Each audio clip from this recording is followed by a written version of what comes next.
Beshies! Uy! Mamshies! Boy! Par! Yes! Gamers! Madlang people! Sa mga millennials at Gen Z, Baka hindi niyo pa alam, tayo na ang bida ngayon sa kwento ng deba at pagbabago sa Pilipinas.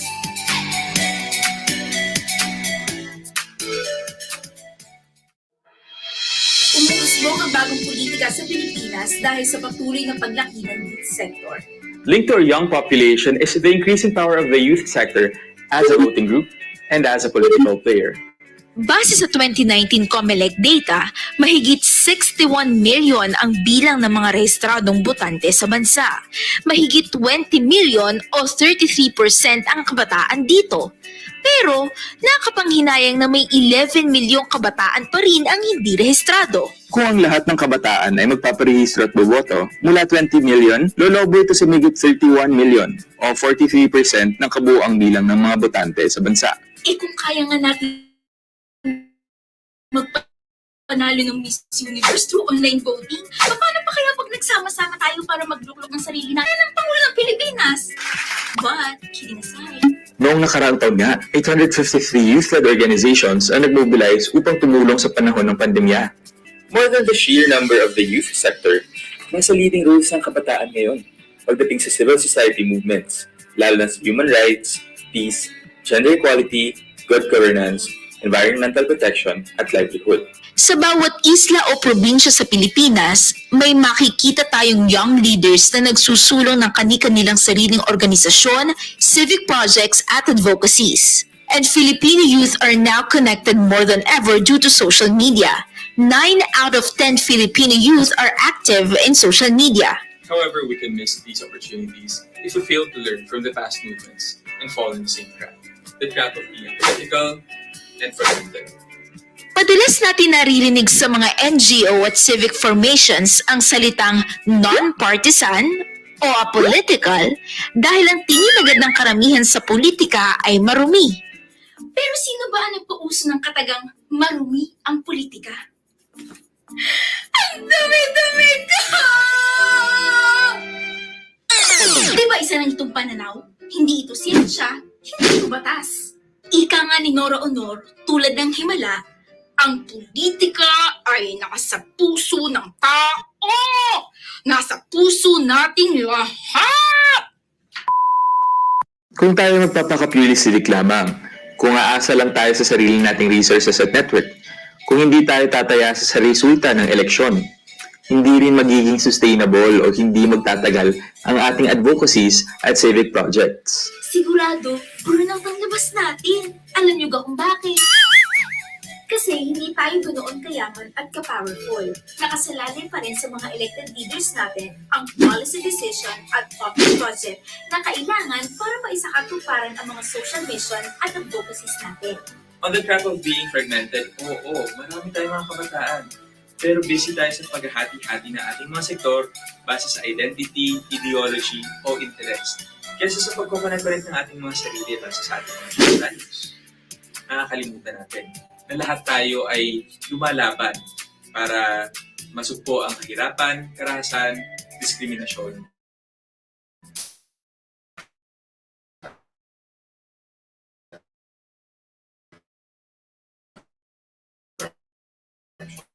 Mas maayos na rin mga programa, NGO o group chats, kundi sa desisyon ng iilang taong nahalal sa pamahalaan.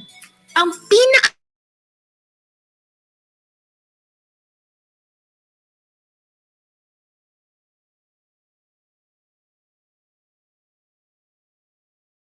ang politika. Pero, kailangan natin subukan. Natural naman sa mga kabataan yan, di ba? Mapangahas, YOLO, ay mag-FOMO, handaan excited na mag-explore at sumubok ng bago. At manali kami matutuklasan tayong bago at mas mabuting paraan sa bawat pagsubok natin sa politika. Lagi lang sinasabi ng kabataan ay hope of the future. Pero bakit sa future pa?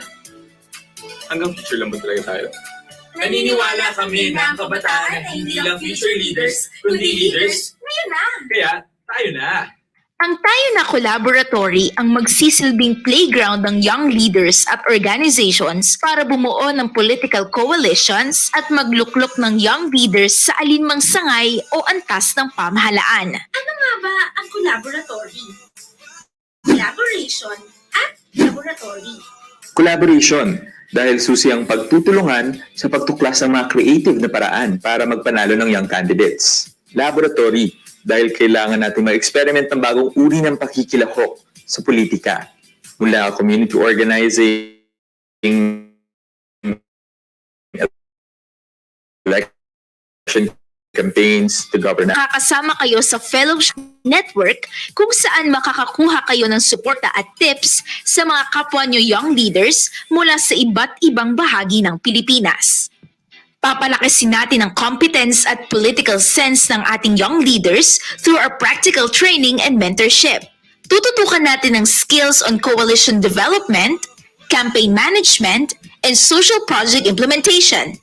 Sayang ang kaalaman ng mga young leaders kung hindi rin naman ito magagamit sa mga proyektong makatutulong sa kanilang komunidad at constituents.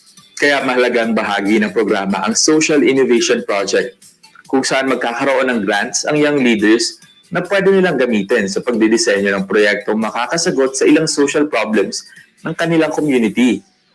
Gamit ang fellowship, trainings at innovation projects, mas magkakaroon ng laban ng young leaders na manalo sa eleksyon at mamuno ng tama at mahusay sa gobyerno. Kayang-kaya nating i-grab ang opportunity na meron ang kabataan ngayon. Kaya nating patunayang hindi lang tayo hope of the future at kaya nating maging leaders ng pagbabago ngayon. Dahil sa makabagong panahon, not even a global pandemic can stop us from reaching out to each other and learning from one another. Papalampasin ba natin ang pagkakataong tayo ay makasama sa pagtalakay ng mga isyong panlipunan? Tayo ang magsisimula ng pagbabagong nais nating makita. At higit sa lahat, Tayo naman ang hubog at maninindigan para sa bayan. Oh, excited na ba kayong baguhin ang itsura ng politika? Tayo na!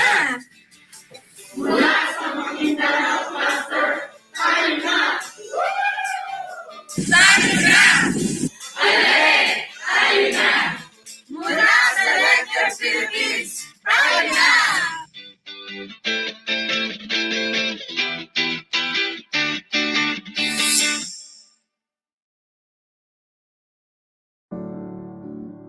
Hi, magandang umaga. Ako nga pala si Hazel Malyari, but you can call me Pochoy.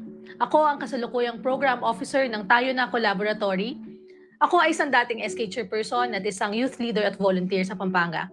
Kaya naman napakalapit ng adhikain ng programang ito sa aking puso.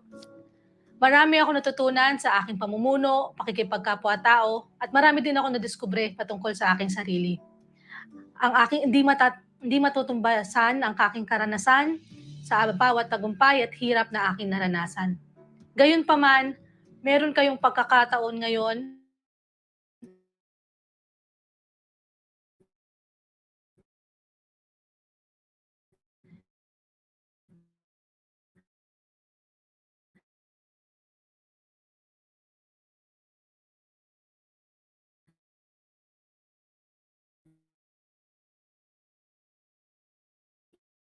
na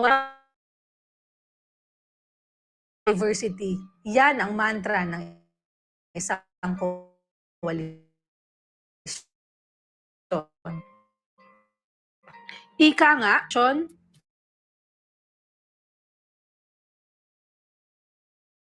rarely fix complex problems by themselves.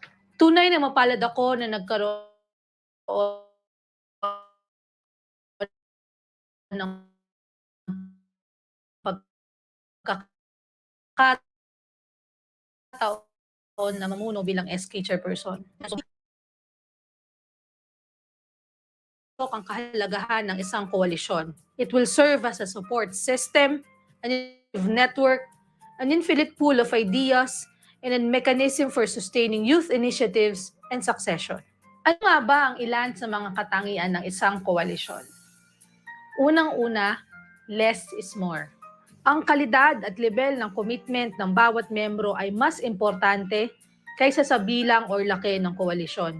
It is about what you do with the less, which makes it more. Pangalawa, personal relationship.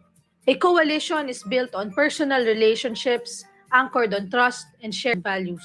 Coalition building is about forging relationship in addressing issues together. Pangatlo,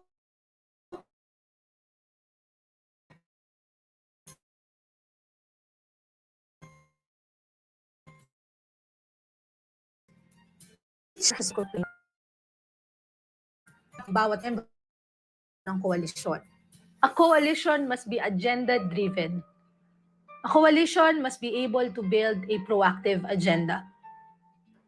A coalition should have a strong system of support and membership. A strong coalition should be adaptive and expansive. This can be done by advocating and training not only its current members, but also looking for the next generation of leaders of the coalition as well. Ang isang koalisyon ay mahahalin tulad sa isang orkestra. Iba't iba ang instrumentong ginagamit at lahat ay may sariling galing. Ngunit lahat ay may common interest at passion in create music. Kailangan lamang panatilihin ang harmony ng iba't ibang mga miyembro. Dapat swak at may rhythm ang bawat tunog upang ang musika ay magkaroon ng tamang timpla upang mapukaw ang atensyon at mapaibig ang mga tao. Gayunpaman, darating ang araw na ang trumpeta at tambol ay masyado ng mabigat para sa mga musikero. Kaya equally important na magkaroon ng sistema ng mentoring at training upang ihanda ang susunod na henerasyon ng mga musikero. Ika nga nila, the music never stops. Sa Tayo Na Collaboratory, we will strive to invite, train, and organize promising youth leaders from our target barangays across the country.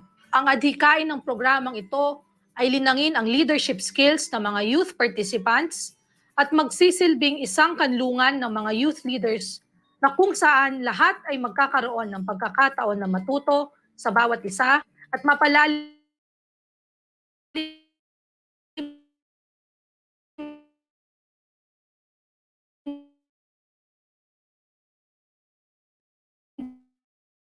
din for the potentials of the each participants will be realized fully.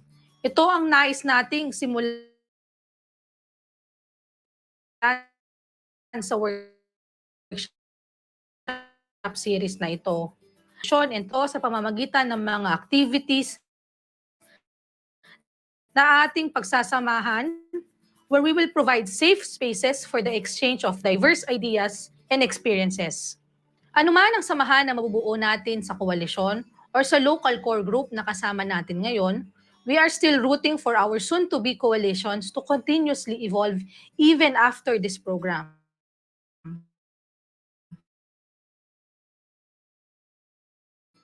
Mula sa isang loose network of different local clusters, will the coalition be a well-defined association?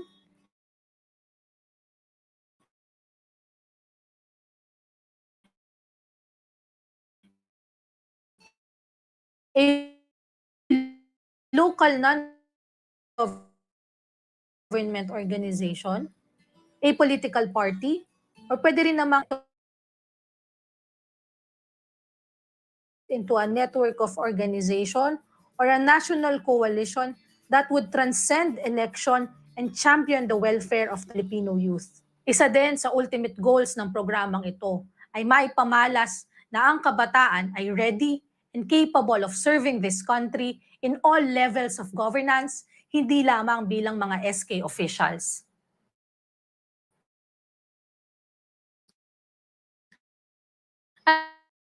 Ano nga ba ang structure ng coalition?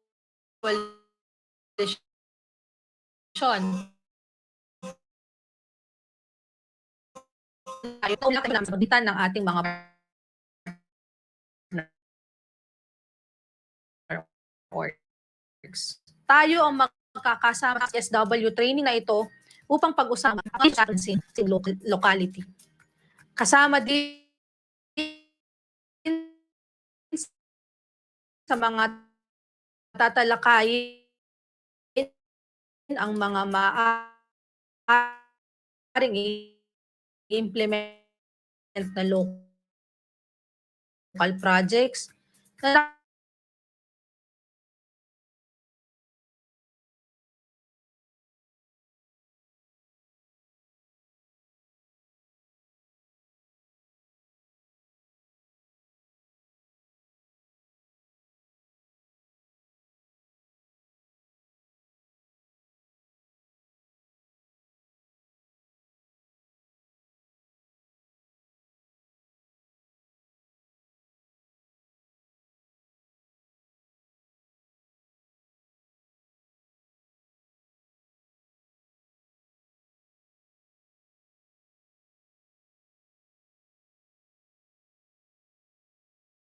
sana bago matapos ang segment na ito, makita natin kung gaano kalaking oportunidad at kagandang bentahe ang pagbuo ng isang koalisyon. Noong SK ako, may ramdam akong takot noon dahil maugong ang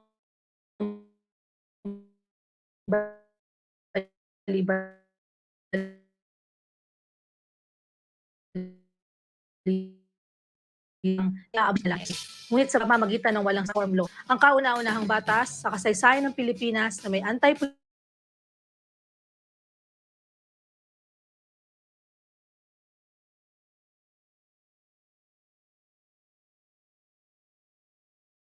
sa ating mga kabataan na ipagpatuloy ang isang principled governance.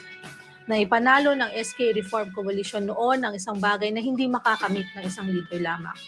Ang SK Reform Coalition ay isang magandang halimbawa ng isang koalisyon at ang nagpagtagumpayan nila ay hindi makakamit ng kanya-kanyang boses ng mga kabataan. Ika nga, the sangguniang kabataan gets to live another day. Ngayon, pagkakataon naman nating ipagpatuloy ang kanilang nasimulan sa ating mga kanya-kanyang komunidad. At higit sa lahat, itaguyod ang mas mataas na antas ng paninilbihan para sa bayan. Kung may mga tanong po kayo, feel free to ask them to me or any of our organizing team sa ating open forum maya-maya.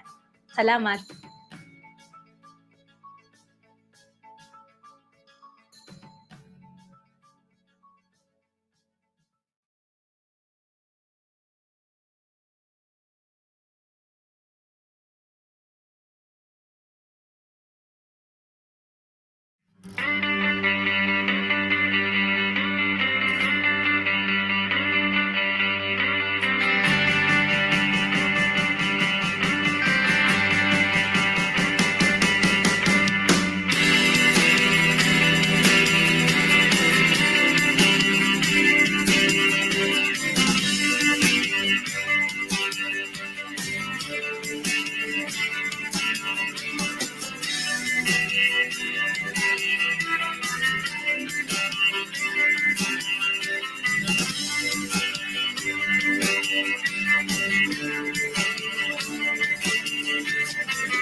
Kamusta naman kayo, friends? Ako, okay naman ako. Andito na naman tayo sa isang exciting episode ng hashtag sa atin ang eleksyon podcast. Good evening sa lahat, lalong-lalo na sa lahat ng mga bibi na bagong pasok pa lang sa live stream. I am Nicole Sayat from FEU Institute of Law, a LENTE intern, your co-host, again tonight live at San Juan, Batangas. Good evening sa'yo, Jericho! Good evening din, Nicole, at good evening sa lahat ng nanonood ngayong gabi. Excited akong makasama kayo ngayong gabi sa ating podcast at makita paano nga ba natin ma-achieve ang isang safe, accountable, transparent, and inclusive elections that inspires national public confidence. Ako naman si Jericho Darakan from the Tayo Na Collaboratory live here at Quezon City. Kasama ang aking co-host na si Nicole, we welcome you to the 14th episode of the hashtag sa atin ang election podcast. Tayo na, BB! Towards a youth-driven future and outcomes breaking barriers against political dynasties. Hay! Ang haba ng title natin tonight. Talagang ang haba, Nicole, ang daming ganap. Pero sure naman ako, marami rin tayong ganap ngayong gabi. Napakinggan ko nga yung huling yung podcast, no? Noong nakaraang linggo, yung kabataan, B, as in bringing hope in the elections or BHIE. Ang ganda ng talakayan tungkol sa pagiging pag-asa ng bayan at of course ng eleksyon ng kabataan at kung paano importante na may alam at of course may pakialam. Butem na banggit mo, Jericho. Nakakatuwa ngayong nakaraang podcast. Kasama kasi namin nun si Hatch at saka si Janina. Ang dami ko ring natutunan dun, no? Actually, tama ka dyan. Napansin ko nga na talagang malaman ang mga sinabi ni Hatch at Janina noong nakaraang linggo. Pero ano ba yung favorite mong insight so far? O masashare mo sa ating viewers ngayong gabi? Yung takeaways mula dun sa last episode na yon. Siguro nabanggit ko na rin to last time na para sa akin ang importante yung pag-asa kasi 'di ba laging sinasabi na kabataan ng pag-asa kaya through the podcast we hope to strike the youth to hope. First, hope in the sense of the power of the youth vote to shape the results of the elections. And second, hope in calling for the Filipinos and Filipino youth to spark hope for a safe, accountable, transparent and inclusive elections that inspires national confidence. Naging maganda rin yung discussion ng misinformation at disinformation and how we should educate ourselves and others to empower each other. Tama naman yun, Nicole. And talagang sobrang importante o mahalaga yung youth empowerment, lalong-lalo na hindi lang sa pagre-register, no? Pero to ensuring also the voters turnout and of course beyond that also. And nabanggit nga ni Haj and Janina last week na nothing and no one is too small to matter. What we do is going to make a difference. Ano pa man yan, gaano pa man yan kaliit. Teka, speaking of voter turnout, alam mo ba na in 2019, COMELEC expect voter turnout at 75.9%. And despite this turnout, however, the outcome of the 2019 elections reflected the long-standing problem of the decreasing electoral competitiveness in the Philippines, yet increasing political dynasties. 8 of the total 81 provinces in the country had a single or unopposed candidate for governor.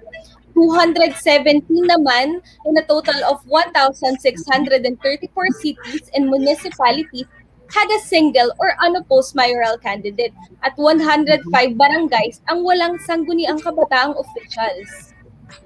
Talagang napakalaking bilang, Nicole, no? And actually, aside from the reality na itong mga kandidatong ito ay unopposed o walang kalaban at the local level, the elections also saw political families or dynasties consolidating their power. The power is being concentrated in the hands of the few. So ilan lamang ng mga pamilya ang may kapangyarihan, lalong-lalo na sa local level of elections. Kaya ngayong palapit ang filing of certificates of candidacy ngayong Oktubre, ang dami na naman mga politiko ang mga nagsasabi ng intensyon nila sa pagtakbo at kahit sa mga survey, pare-parehong mga pangalan pa rin naman ang lumalabas, Nicole. Tama ka nga dyan, kung sinong popular nga, sila yung nangunguna.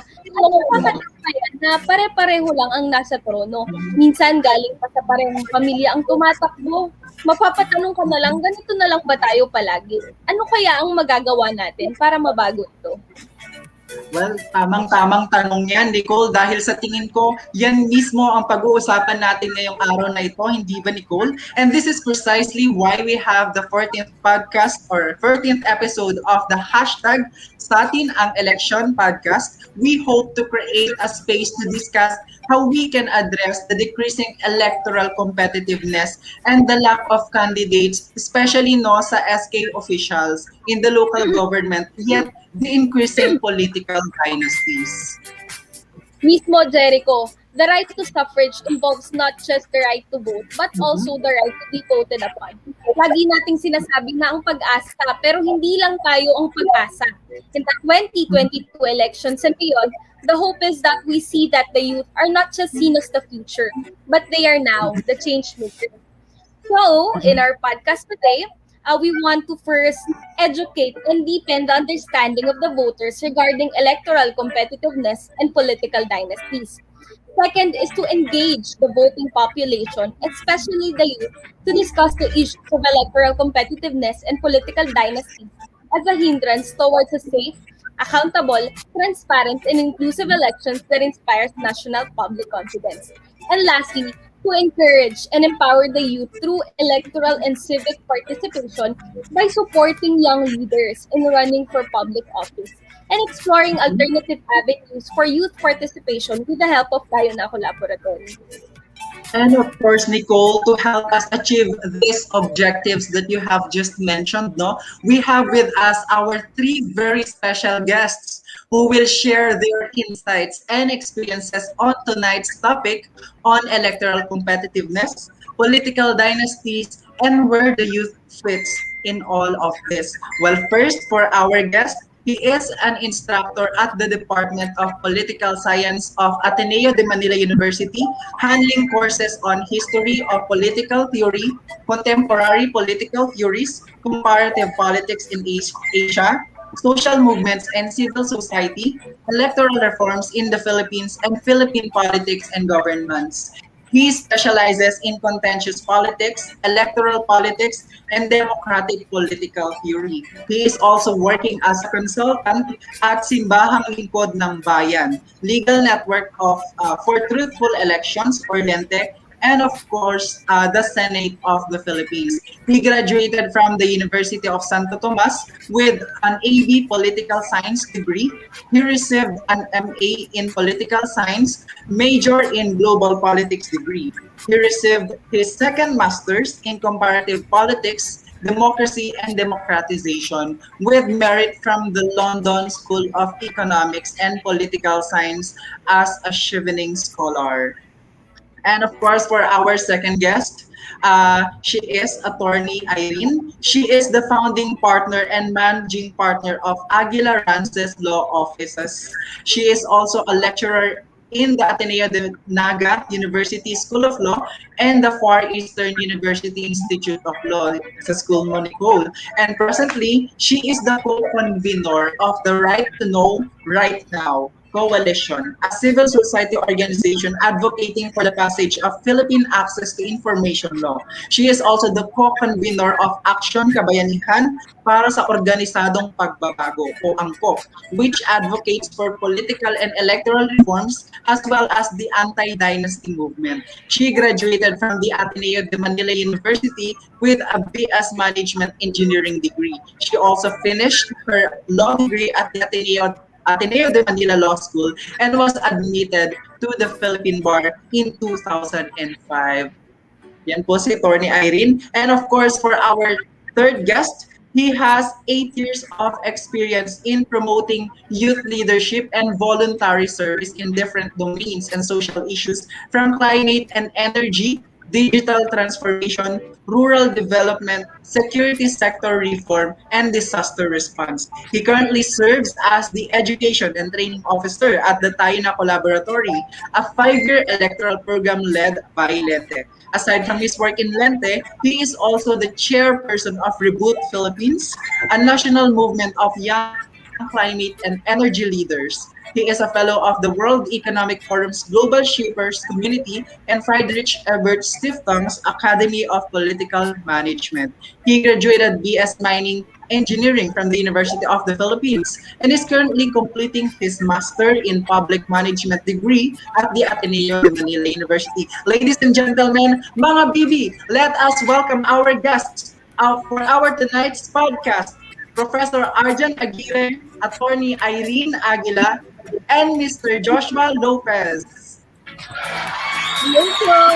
Magandang gabi! Bago tayo magsimula, dahil siguradong excited na rin ang ating mga guests sa kwentuhan na talakayan natin ngayong gabi, isang paalala lang na we are live on LENTE PH Facebook and YouTube account. Watch us also on the Facebook pages of Positive Vibes, IRAMP, Balaod Mindanao, Young Women Initiatives, and Election 2022 Coalition. Huwag kalimutang i-click mo yung thumbs up na yan and share our episode tonight with the hashtag sa atin ng eleksyon and hashtag tayo na BB Podcast para mas maraming mga BB ang makakita at kasama natin. Kung may tanong naman kayo or input sa discussion, feel free to leave a comment and we will get to them later. And of course, Nicole, dahil kasama na natin ngayon ang ating tatlong very special guests for our tonight's podcast, kumustahin naman natin sila. Ako gusto ko muna siguro unang kumustahin si Professor Arjan Aguirre na talagang pinaghandaan ang microphone. Gusto ko po yung microphone niyo ngayon. Professor Arjan, kumusta po kayo so far? Natuwa ako sa microphone niyo. Hello, good evening po at salamat pag-invite sa akin. So good evening, Nicole, Jericho, Miss Joy, okay, and Attorney Irene and Joshua. So maganda po yung lahat. So mabuti naman ako, kakagaling lang sa second vaccination ko. So bongga ang second vaccination, so itindihan ko lahat na huwag kalimutan magpabakne. So far, okay naman po. Yun, maraming salamat po Professor Arjan Aguirre at natutuwa po kami na kayo ay nabakunahan na at sana nga ako rin nabakunahan na rin kahit kaudlog pa pero sana next week. But anyways, maraming salamat po Professor Arjan. Kayo naman po Attorney Irene, kumusta po kayo sa inyong napaka-special na chair ngayon? Hello! Hello, Attorney! Hi! Hello, good evening po. Flex kasi hindi pa nagsisimula ang school. So wala pang actual classes sa FEU. So medyo ako stress ngayon. But malapit na election. So medyo natatakot na rin. Pero excited because I'm talking to all of you and Nicole is here. I know from you also. So I'm excited to be with everyone tonight. Good evening sa mga kabibis who are watching. Good evening Yes, maraming salamat. Maraming salamat po, Attorney Irene. Mukhang talagang hindi pa stress na stress at talagang fresh na fresh pa for this tonight's podcast. Ayun naman. And of course, for our last guest, ang kasama ko sa TNC, Joshua, kumusta ka naman dyan together with your mga halaman sa background mo? So ano lang po, pamay na lang po dito. Hindi. So, ayan, so magandang gabi sa inyo lahat, no, and really appreciate the opportunity to share insights and represent yung tayo na collaboratory. And regarding vaccination status, so mapalad po tayo na naging winner ng bakunan, no. So yes. Fully vaccinated. Sana all Matanong ko lang Joshua, ano naman feeling na ikaw naman yung guest? Kasi di ba nag-host ka din dito sa podcast natin dati. Siyempre nakakaba kasi yung mga kasama po natin, mga attorney galing sa London at ako isang hamak na naghahalaman lang dito. So, ayan. Maraming salamat po sa ating lahat sa oras na ito. And talagang natutuwa ako sa background natin na iba-iba. Talagang di ba, Nicole? And of course, bago tayo magtungo sa ating question and answer portion, mukhang may sasabihin pa sa atin si Nicole. Oo, bago tayo magtungo, siguro maganda na meron tayo maiksing situational or context setting kung nasa na nga ba ang Pilipinas. So, ngayon, the Philippines still finds itself in the middle of the COVID-19 pandemic with a considerable percentage of the population yet to be vaccinated. Kaya nga, despite this, the 2022 national and local elections are just under a year away in the Philippines. At ang sabi sa recent Pulse Asia survey, na Filipinos bet for the top 2 positions in the 2022 elections that came out this week, and the results of the survey show the same personality and same family names. Ito ang reality natin, na elections come and go, but many political families in the Philippines manage to retain their stronghold over their respective areas. The overdominance of political dynasties has undermined the electoral process by making genuine political competition virtually impossible. So, ito na ang ating unang tanong. Sobrang curious ko din dito, no? So, ito po ay para kay Sir Arjan and Attorney Irene. So, ano po kaya ang electoral competitiveness and paano po natin na-determine kung ang bansa ay electorally competitive? Siguro magsimula po tayo kay Sir Arjan. Okay. So thank you for that question. Okay. Electoral competitiveness. Okay. So kung tatanungin mo ang bawat political scientist sa ating bansa at hindi yung bansa na rin, kita lang yung sasagot nila. It is, a very contentious concept because it has natin covered so many aspects of the process of election. And unfortunately, dahil marami siyang sasaktaw, wala pang iisa na definition na talaga masasabi natin na conceptually coherent tapos cross-nationally valid yung kanyang measure. Pero kung titingnan mo, dahil na malawak yung kanyang saktaw, marami siyang parang ini-include, meron tayong pwedeng panggalingan or sabihin natin pwedeng tingnan kung bakit mapasa hanggang ngayon ang mga bansa or ang mga scholars pare-pareho sa tanong nila kung electoral competitive ang sitwasyon sa isang bansa. So, ano yung pwede natin tingnan o yung pwede natin panggalingan dito? Electoral competitiveness can be understood as, in its most basic setup, as a level of uncertainty in terms of election or re-election on the part of the actors who are competing for an electoral seat. So, kung titingnan mo itong basic definition na ito, sakla niya lahat.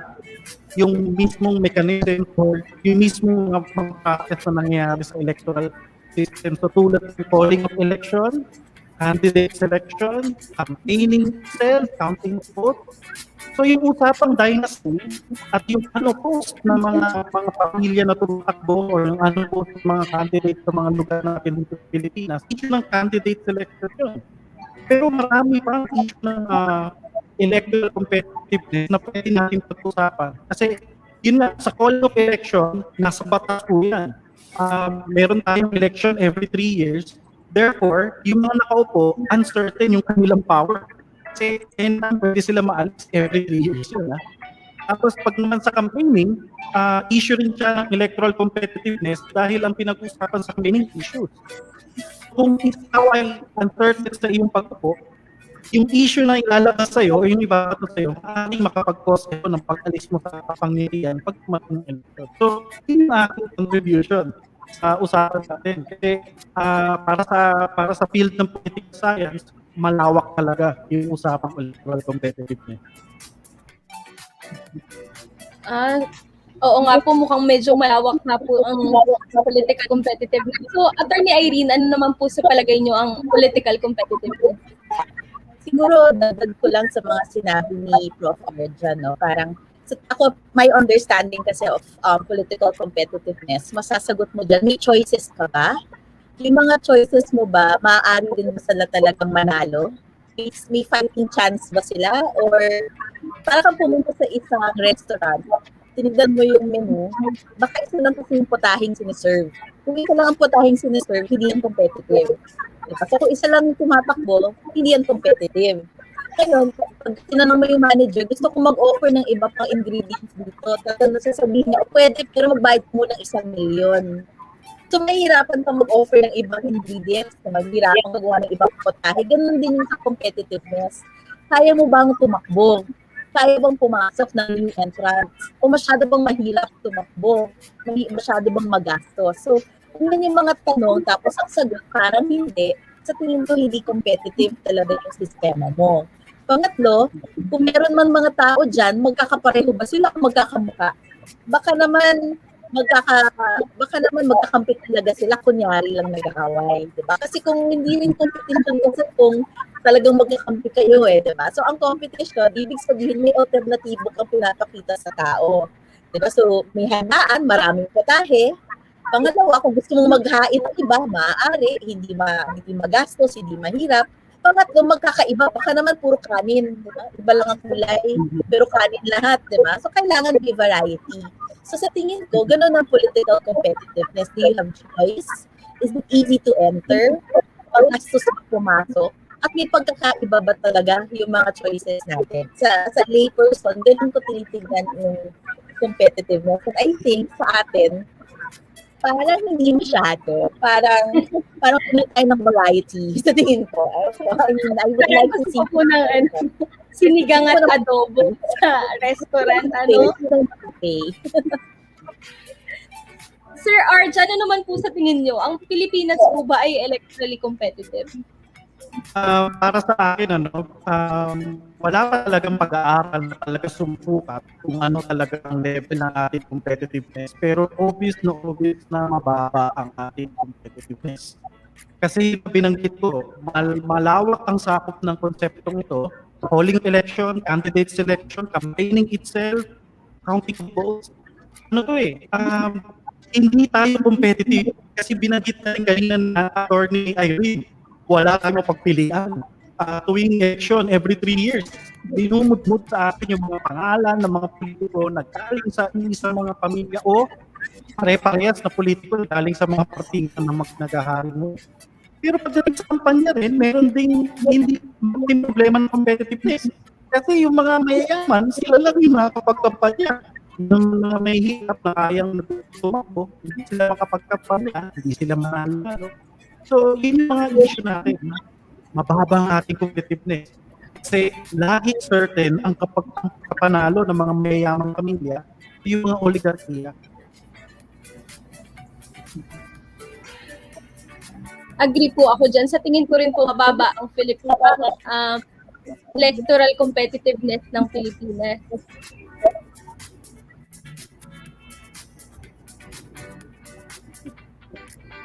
And I think, baka may yes, and I think may masasabi din si Attorney Irene and Joshua for that, kung electorally competitive din po ba ang Pilipinas. Siguro unahin natin si Joshua. Joshua, sa tingin ba natin electorally competitive ang Pilipinas?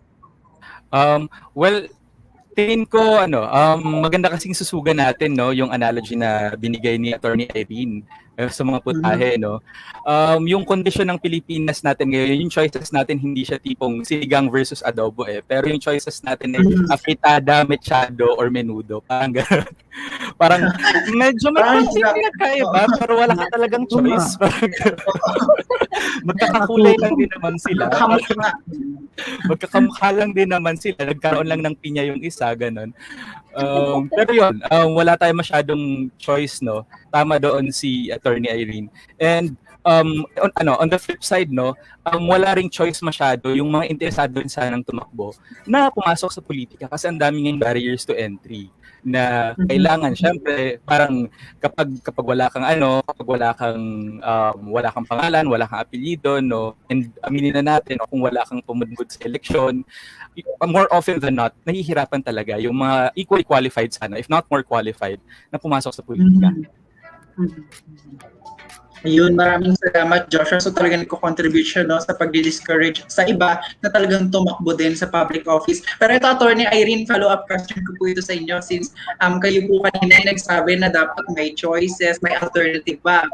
O baka naman kakapare-pareho lang yan. Ano po kaya yung mga ano po ba yung pagtingin natin pagdating sa electoral competitiveness muna dito sa Pilipinas? Is the Philippines electorally competitive? Sa tingin ko hindi pa talaga kasi kung titignan mo, kung pakikinggan mo yung mga speeches ng mga tumatakbong kandidato, sasabihin nila, simulat sa pool yung lolo ko, mayor na dito, yung tatay ko, ganun din. Ako rin, pati yung anak ko magiging susunod na mayor. Kung ganun yung tono, di ba? Ganun yung speeches, hindi ko nakikita kung paano nagiging competitive eh. Yun yung isa. Pangalawa, yun nga yung sinasabi rin ni Joshua kanina, yung entry, yung barriers to entry. Kung mahirap pumasok, paano ka magkakaroon ng competition? Diba? So, I think madami tayong talento. I don't think that's the question. The question is, are our best and our most talented running for office? I don't think so. Sa tingin ko, hindi tayo nagkulang sa maaaring tumakbo, sa maaaring mamuno at maaaring maging kandidato. Pero konti lang talaga yung pumapasok. Bakit? Ibang tanong naman yan. So, sa tingin ko, malayo pa. At sana hindi maging, kasi ang nakakatakot kasi kung hindi mo ma-address ito, para mo na lang ina-anoint kasi yung susunod at papalit sa'yo. Baka dumating yung na wala na talagang competition. You're not even talking about competitiveness, but the total absence of competition. At doon yung nakakatakot. So total absence of competition po, Attorney Irene. So given that context or analogy and situation po na binigay nyo, ano po kaya yung sa tingin natin yung mga factors na nagko-contribute kung bakit sinasabi natin na mababa or talagang very low pa yung electoral competitiveness dito sa ating bansa, Attorney Irene? Well, nasimulan ni Joshua kanina, mahal tumakbo. I think kailangan natin palitan yung sistema na yun. Kailangan, tumingin ka naman sa ibang bansa, hindi yung kandidato na kailangan yung automatically matakbo at nananalo. Dito, meron talagang advantage kung may panggastos ka. Pangalawa, I think so sa sistema yon. Pangalawa, sa mindset din ng mga tao. So, pagamat ayaw natin yung dynasties, pag may bago, doon agad tayo eh. Diba? Lagi nating tinatanong, sino bang pamilya niyan? Sino bang tatay at nanay? Tayo mismo bilang butante. Nakikita natin yan eh, bata pa yan masyado. But even the concept of age, I think, or attachment of wisdom to age, I think is misplaced when it comes to the electoral process. So yun yung pangalawa. Pangatlo, I think political party system natin sobrang hina. Kasi kung maayos yung political party system natin, kung student leader ka, nagsimula ka dyan, pwede kang i-group para eventually tumakbo for public office. So sa tingin ko, yung mga ganon, the system itself, the mindset of voters, and even the mechanism used by politicians, hindi siya tutulong para maging mas competitive politically. Ayan, maraming salamat po sa mga puntong yon, Attorney Irene. Ito naman, Sir Arjan, nasabi na rin nila kanina na problema nga rin na magastos ang kumandidato. Ano pa po kaya sa tingin nyo ang iba pang dahilan kung bakit na-discourage yung ibang tao na tumakbo sa public office? Yun nga balikan ko lang yung proseso ng ating electoral system. Polling election, candidate selection, campaigning, counting of votes. Maraming discouraged dahil dito sa prosesong ito, tama yung sinabi ni Joshua sa kanyang Attorney yung barrier. Sa calling of election every 2 years, talagang magkakaroon ng election. Wala tayong problema dyan. Pagdating sa candidate selection, mahirap tumakbo dahil magastos o kaya hindi ka kaparte ng pamilya or parte ka ng pamilya na maupo o mayaman. Pagdating naman sa campaigning, marami na di-discourage dahil mataas ang demand. Mataas yung mismo pangangailangan na gumastos ka. Sa branding pa lang, sa campaign messaging, nagsasurvey yan eh. Gumagamit sila ng pera ng resources para malaman nila kung ano tamang campaign slogan, campaign messaging gagamitin nila. Sa counting of votes naman, marami na di-discourage dahil madaling nanalo mga popular na mga tao. Kasi ang ating election ay nakabase dito sa plurality votes. Na-introduce yung party list, proportional representation, meaning na-reflect ang number ng seats para dun sa mga tao or partido na nanalo kung gaano karami ang kanilang mag-vote. So kahit ilang partido, nakakaupo sila. Pero ilan lang bang percent sa legislature? Napakaliit. So, kung tingnan mo, napakasikip ng pagkakataon na makaupo para sa ng tao. So, ang ating electoral system, yung sinabi ni Atty. Irene kanina, dapat itong baguhin kung gusto mo itong ma-encourage ang mga tao na makapasok o magkaroon talaga ng competitiveness. Kasi ang issue naman talaga ng competitiveness is your electoral process really democratic? Kasi kung democratic siya, open ito para sa lahat. May pagkakataon ng lahat ng participate. Pero sa ngayon, masikip.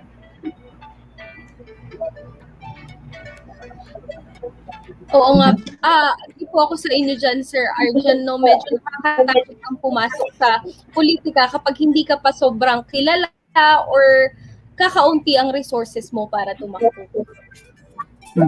Maraming salamat, Professor Arjan. So talagang lumiliit no, yung democratic spaces natin, especially for others na sana ay nakakatakbo din for positions. So, kumbaga, tumutungo naman tayong tatlo sa punto na nagko-concentrate talaga yung power, lalong-lalo na yung mga electoral positions sa iilang families din. So, it's something that we can really relate sa political dynasties, no? So with this, ano po kaya yung pagtingin nating tatlo pagdating sa political dynasties? Meron bang masasabing good or bad political dynasties? Unahin na po natin siguro si Joshua. Joshua. Ayun, so magandang gabi, no? Ako, tingin ko itong question na to hindi siya madaling sagot. Hindi madaling sagutin, no? Very nuanced yung question na yan. Kasi of course, meron din namang may mga good politicians naman na na nanggaling sa political dynasties but were very effective when they led, no? And at the same time, meron din namang mga politicians na hindi galing sa political dynasties, pero yung main selling point nila ay hindi lang sila galing sa political dynasties. Yun lang yung bentahan nila. Pero skills-wise, governance-wise, hindi rin ganun kagaling, no? So, hindi siya straightforward na sagutin, no? Pero sa tingin ko, the reason why political dynasties in general, ay hindi desirable, no, para sa ating demokrasya is because nako-concentrate kasi yung kapangyarihan sa kokonting pamilya. At syempre yung principle natin, 'di ba, when it comes to democratic governance, no, ay masigurado na well represented yung needs and aspirations ng lahat ng mga constituents natin, no. Tapos syempre kung nakukulong sa kokonting pamilya yung kapangyarihan, syempre interest lang ng iilan yung mag-prevail, no, or interest lang ng iilan yung nasusunod. So yun, we need to consider na yung power ay nagko-concentrate siya over time, no, para siyang investment or para siyang deposit sa bangko na tumutubo habang tumatagal. So the more na tumatagal ang kapangyarihan sa political dynasties, mas mahihirapan yung other equally qualified, if not more qualified na leaders na makapasok sa politika. Kasi syempre, nakapag-invest na sila ng pangalan, nakapag-invest na ng networks, may mga kanya-kanya ng mga may mga pabor nang naiipon yan. So mahihirapan talagang pumasok yung iba. So yung challenge sa atin ngayon is to ensure na even though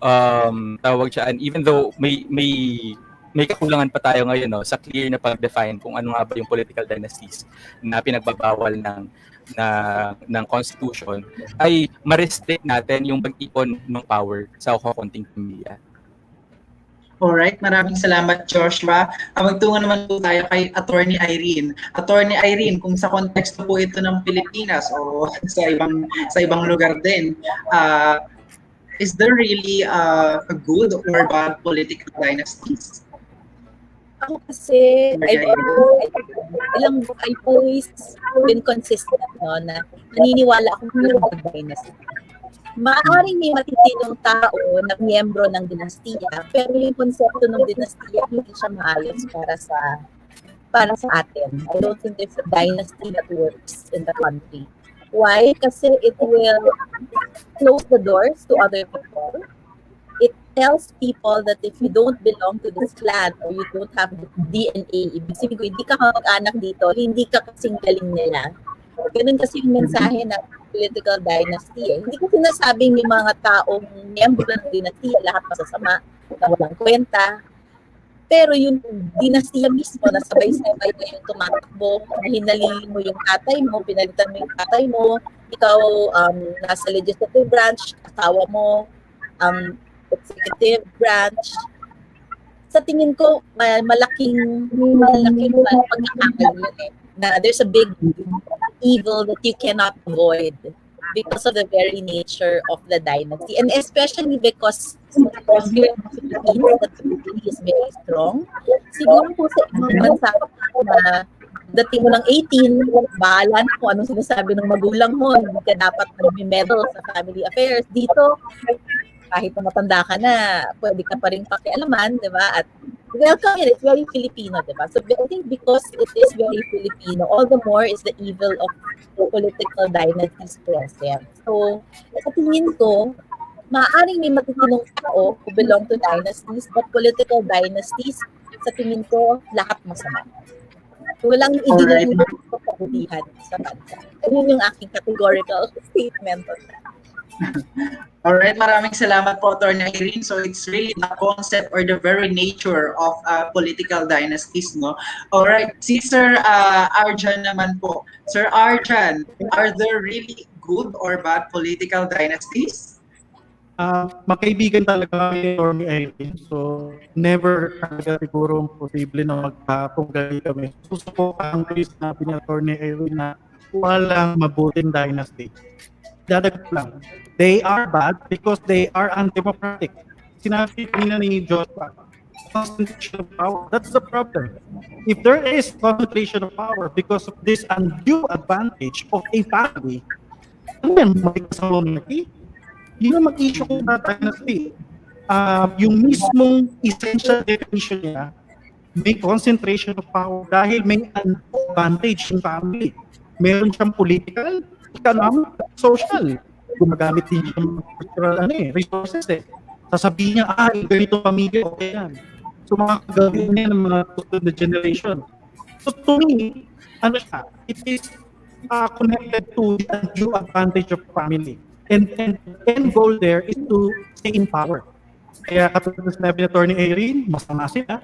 Katulad na sinabi ni Joshua, because of concentration of power. So pagkasamahin mo yung dalawang yun, undemocratic. So in this day and age, to me, dynasties should not persist.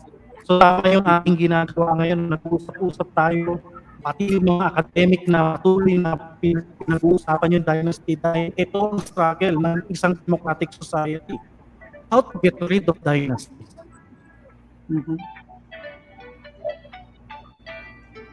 Alright, maraming salamat po, Professor Arjan. Actually, kaugnay po ng sinabi niyo na political dynasties are bad because they are undemocratic. So, we saw that in the 2019 elections po, Sir Arjan, political dynasties in Metro Manila crumble. So, do we think that it is a positive development or negative? Ano po sa tingin niyo, Professor Arjan? I am a pessimistic guy. A cynical guy when it comes to this issue of dynasty. Pinito na natin yung mismong democratic gain sa isang electoral cycle lang. Pero dapat ang judgment natin, ang dapat na tinitingnan natin is that, is the system strong enough to avoid future return dynasties? Hanggat ang ating sistema, sinabi natin ito ni Atty. Irene, hanggat ang ating sistema ay butas at mahina, kahit paano sila sa isang electoral cycle, babalik sila with vengeance pa. Yan yung kinakatawa ko for this 2022 elections. Marami tayong nakitang success stories na nawala mga dynasty. Kunwari sa San Juan. Who knows? Baka mamaya may tumakbo ulit na galing sa isang powerful family dun sa San Juan. What if dito sa city ni Soto, kalabanin siya ulit ng isang powerful family. So, to me, yes, may mga success stories, but again, my issue is long term. Hanggat mahina ang sistema, hindi tayo dapat mag-float or mag-celebrate. So it's really systemic, no? Talagang long-term yung problem ng political dynasties na to. Alright, Nicole? Maraming salamat, Oo Professor nga, Arjan. haba-haba pa palang laban itong political dynasties, no? Kaya totoo yung sinabi ni Sir Arjan. Alam nyo ba mga bibi na political dynasties continue to expand in the Philippines? In a paper by the Additional Policy Center, From Fat to Obese, Political Dynasties After the 2019 Midterm Elections, sinabi nila dito na over the past 10 election periods, political dynasties have become fatter. Ang fat dynasties naman ay nagre-refer sa family of politicians na simultaneously nag-hold sila ng positions. While lean dynasties are where family members succeed one another in holding a particular post. And that, yun nga, ang fat dynasties ay lumalaki both on the size of political clans and the number of political clans that are fat dynasties. So, ang tanong ko naman po para sa inyo, Attorney Irene, sa tingin niyo po ba ay may kinalaman ang term limit sa pagtaas ng bilang ng political dynasties? May connection po ba sila? Yun yung laging ginagamit na explanation ng ibang political dynasties kapag sinasabi mo na hindi sila okay. Sasabihin nila kasi tinanggal niyo yung term limits, kaya napipilitan silang ipasa na lang sa kamag-anak. Sa tingin ko, maaaring may kinalaman ka, pero sa tingin ko hindi yun yung main reason kung bakit nagpo-perpetuate yung political dynasties. I think it's really because there's a desire to stay in office. It's not a desire to serve. No, it's not that. Because you can continue to serve outside. And if you served well, you should have done what you promised to do during your term of office. And if you did it for 3 terms, that's 9 years. So tingin ko, it's not that. It's to protect your business interests, protect your land holdings, give some career to your children, ensure that your children all are able to go to expensive schools. I don't know, but I think it's not just the term limit.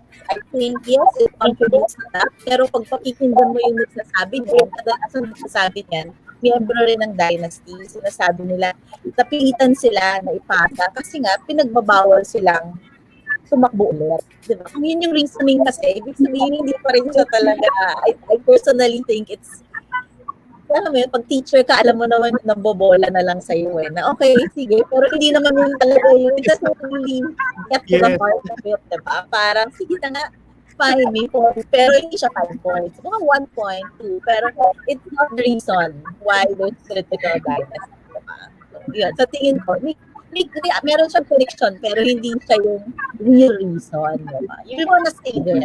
Natatawa ako. Attorney Irene, sorry, kasi sabi niya pag go ahead. Sorry. Natawa ko sa inyo, Attorney Irene, nung sinabi niyo na teacher kayo, alam yung binobola lang ako. Siguro, naramdaman niyo rin kung na binobola natin. Ini-entertain niyo na lang yung estudyante kasi alam niyo na ako.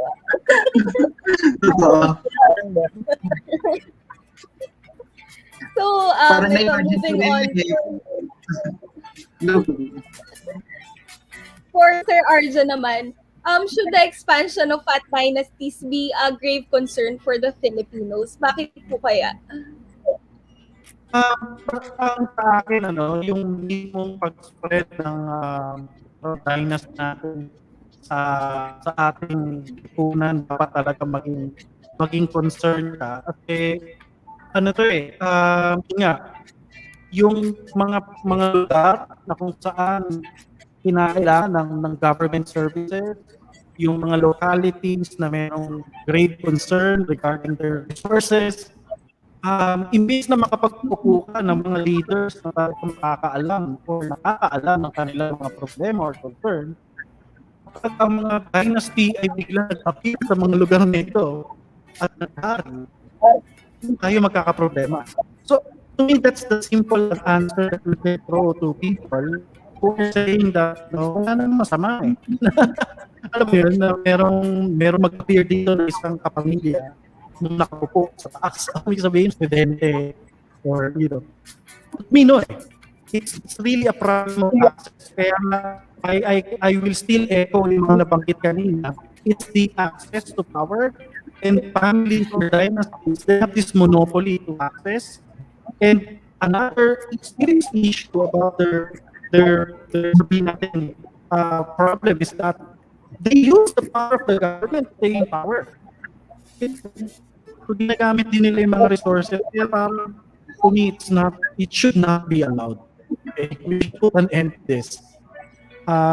We should continue to criticize them and to call them out. Agree po ako dyan, Sir Arch. No, kailangan nang matapos nitong political dynasty na to. Para naman sa mga bagong papasok na siguro hindi naman sa pero mas may kakayahan na mag-serve sa Pilipino. Ayan, maraming salamat Professor Arjan. Ito naman po question natin to kay Attorney Irene. Actually kanina natutuwa ako nung sinasabi niya yung tungkol sa estudyante. Kung ikaw yung nagbigay ng sagot sa akin yan, alam kong binobola ko. Kaya ito po parang sa classroom setup talaga. Ito po yung next question namin sa inyo, Attorney Irene. The 1987 Philippine Constitution, bilang abogado po kayo, alam naman po natin na it disallows the existence of political dynasties. And in fact, the ASCII Reform Law thus far is the only law that gives teeth to the constitutional provision on prohibiting political dynasties. So, Attorney Irene, ano po ba yung mga nakikita nating prospect so far to put an end to these political dynasties? Ano po ba yung tingin natin na acceptable and realistic so far? Attorney Irene?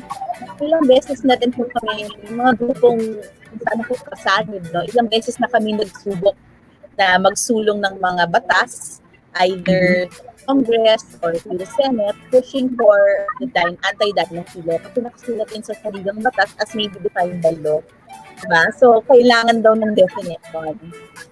Sinubukan rin namin mag-file ng case just to test it, na hindi na kailangan i-define kung anak ka, di ba? Kasi hindi naman siguro kini-question kung na-family kayo, di ba? Kung asawa ka at anak, di ba? Hindi naman, ewan ko lang, pero sa tingin ko, kung tatay ka, tapos yung anak mo, tatakbong kasabay mo, siguro family kayo, siguro din dynasty kayo, hindi na kailangan ng batas to define, di ba? So, may mga ganun kami sinubukan, pero syempre, mahirap kasi yung gaya ng explain nila Nicole kanina, i-make up ng Congress natin ilang percent ng dynasty. So, para mo silang sinasabi na kumuha sila ng baril, tutok sa sarili nila, di ba? Kung magpapas sila ng anti-dynasty law. So, sa tingin ko mahirap. Mahirap magkaroon ng anti-dynasty law given the current makeup of the House of Representatives. Of course, I will appeal to their higher selves and their more pro-people selves, diba? Na sana panindigan nila patutuhanan yung sa ligang bukas, pero wala pa rin hindi siya umuusad.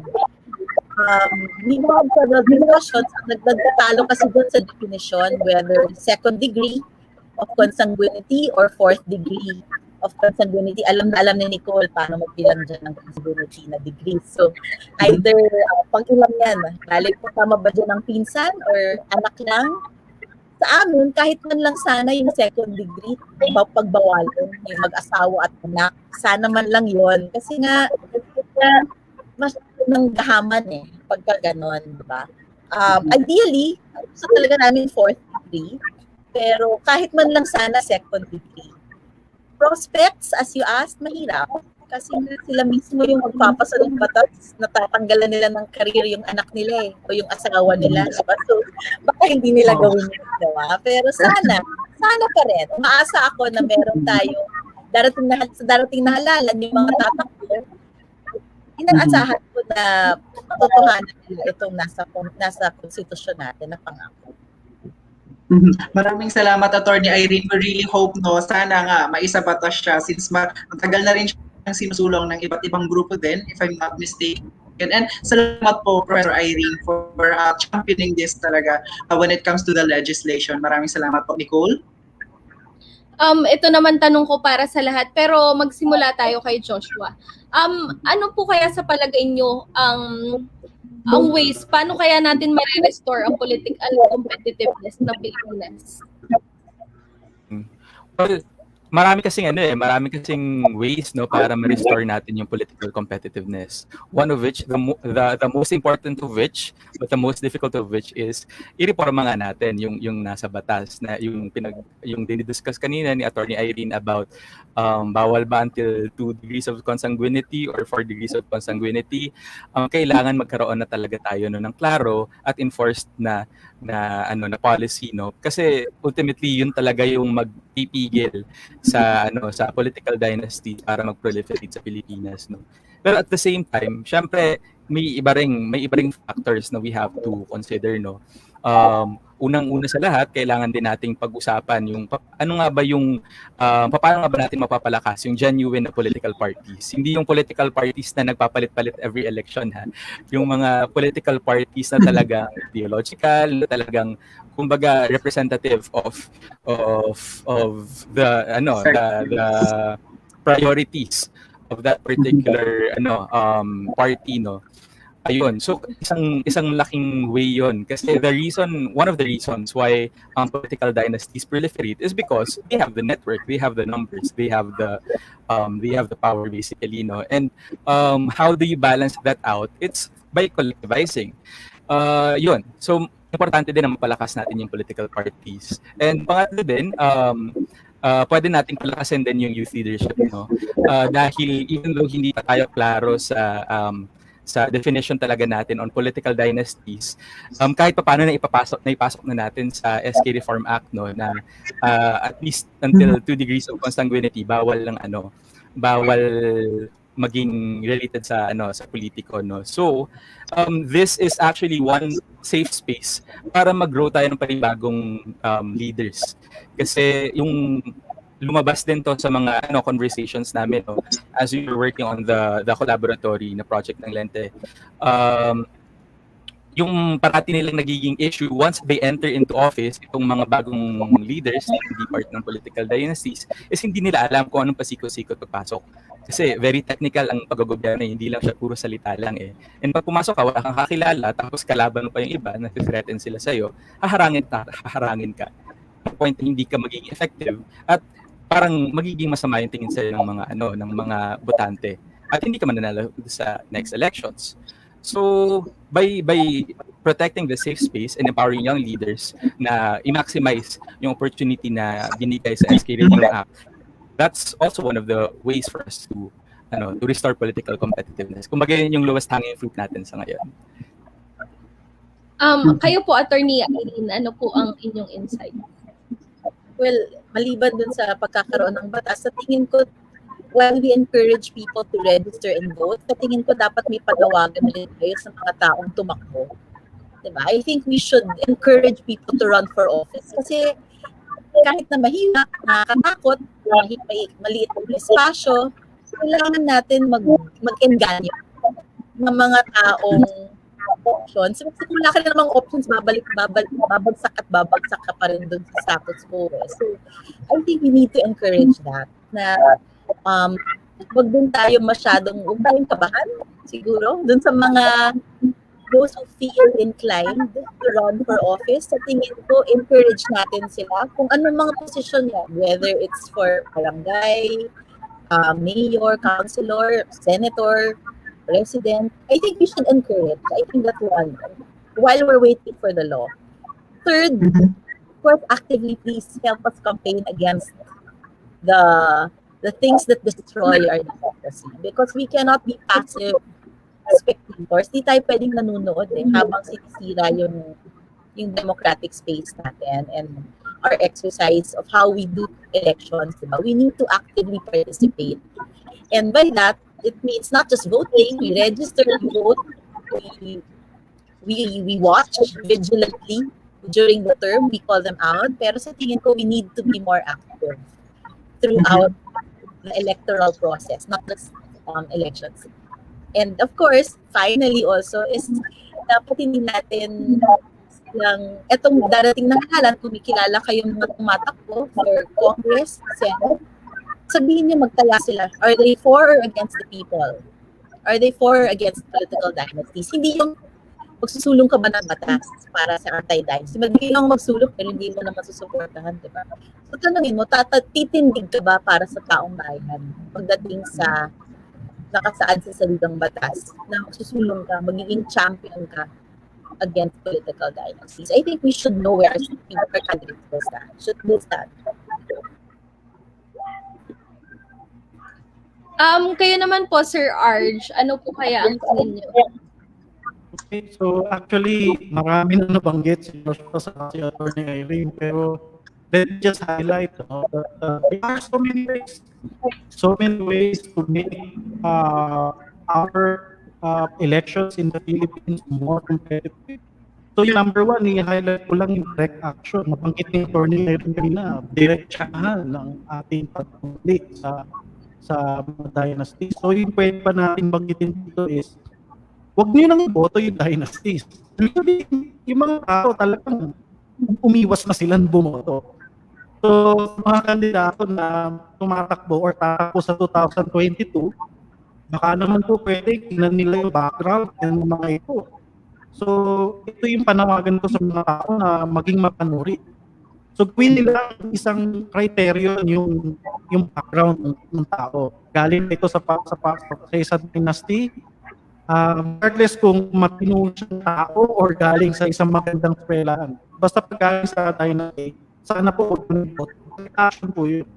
Number two, kapag institutional naman, nabanggit na po kanina ni Josh sa kanina Attorney Irene, yung mga anti-dynasty na pwede tayo. Pero pang kasi kanina ang sabi ko na ang electoral competitiveness, usapang proseso ng election.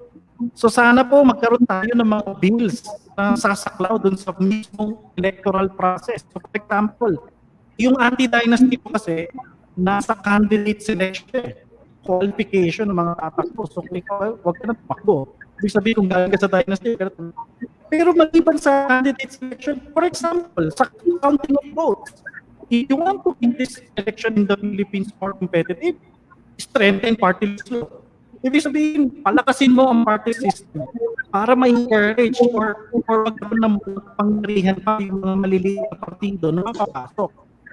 Tapos sa counting of votes din, yun nga, palitan natin yung electoral electoral formula. So yung simple plurality, baka pwede natin i-taper yun. So yun yung institutional, pangalawa yun, institutional. Maraming bills na maaaring ma-introduce kung gusto natin palakasin yung electoral competitiveness. Pagdating ng structural, yung structural na way, baka pwede po na simulan na natin na palakasin yung usapan tungkol sa dynasty. Walang tapos na usapan, kumbaga tuloy-tuloy na usapan para pagkaroon ng pamalayan ng mga tao na political dynasty is really serious concern. So marami po, yan, sila Attorney Irene, sa School of Government, maraming mga grupo na ngayon ang tumutulog sa sana magtuloy-tuloy ang usapan at tuloy-tuloy yung mismong panawagan. Okay? And then number 4, sa productive na pamamaraan. So siguro sa ating mga political actors ngayon, sana simulan natin maging hopeful mo. So tama yung binanggit ni Joshua kanina na yung ating mga kabataan, instead na tinuturuan natin sila na maging mega, wala nang hope sa Pilipinas, wala nang tayong gagawa, may mga dynasty kasi. No. The fourth way is making our electoral competitive, yung productive, ang pag-asatin yung kabataan. So, sa pagiging bata nila, ang mismong pagtingin nila sa Pilipinas, dapat merong hope. So tayo na nasa sabi natin mas matatandang henerasyon, ang job natin is to help the young to see the country, in a way. So ano yun, bagong diskurso ng kapangyarihan na dapat ang kapangyarihan ay hindi pinoposes. Dapat kapangyarihan ay share sa mga tao. So yung mga bagong henerasyon ng mga leaders, kapag natingin sa utak nila na hindi pinoposes ang power, kahit na masabihin ng magulang nila na, tumakbo ka dahil kapalit ka sa akin, sila mismo magsasabi na no, I cannot. I can serve my constituents in another form. without holding power. So yun yung apat na isasuggest ko, apat na ways of making our elections competitive in the Philippines.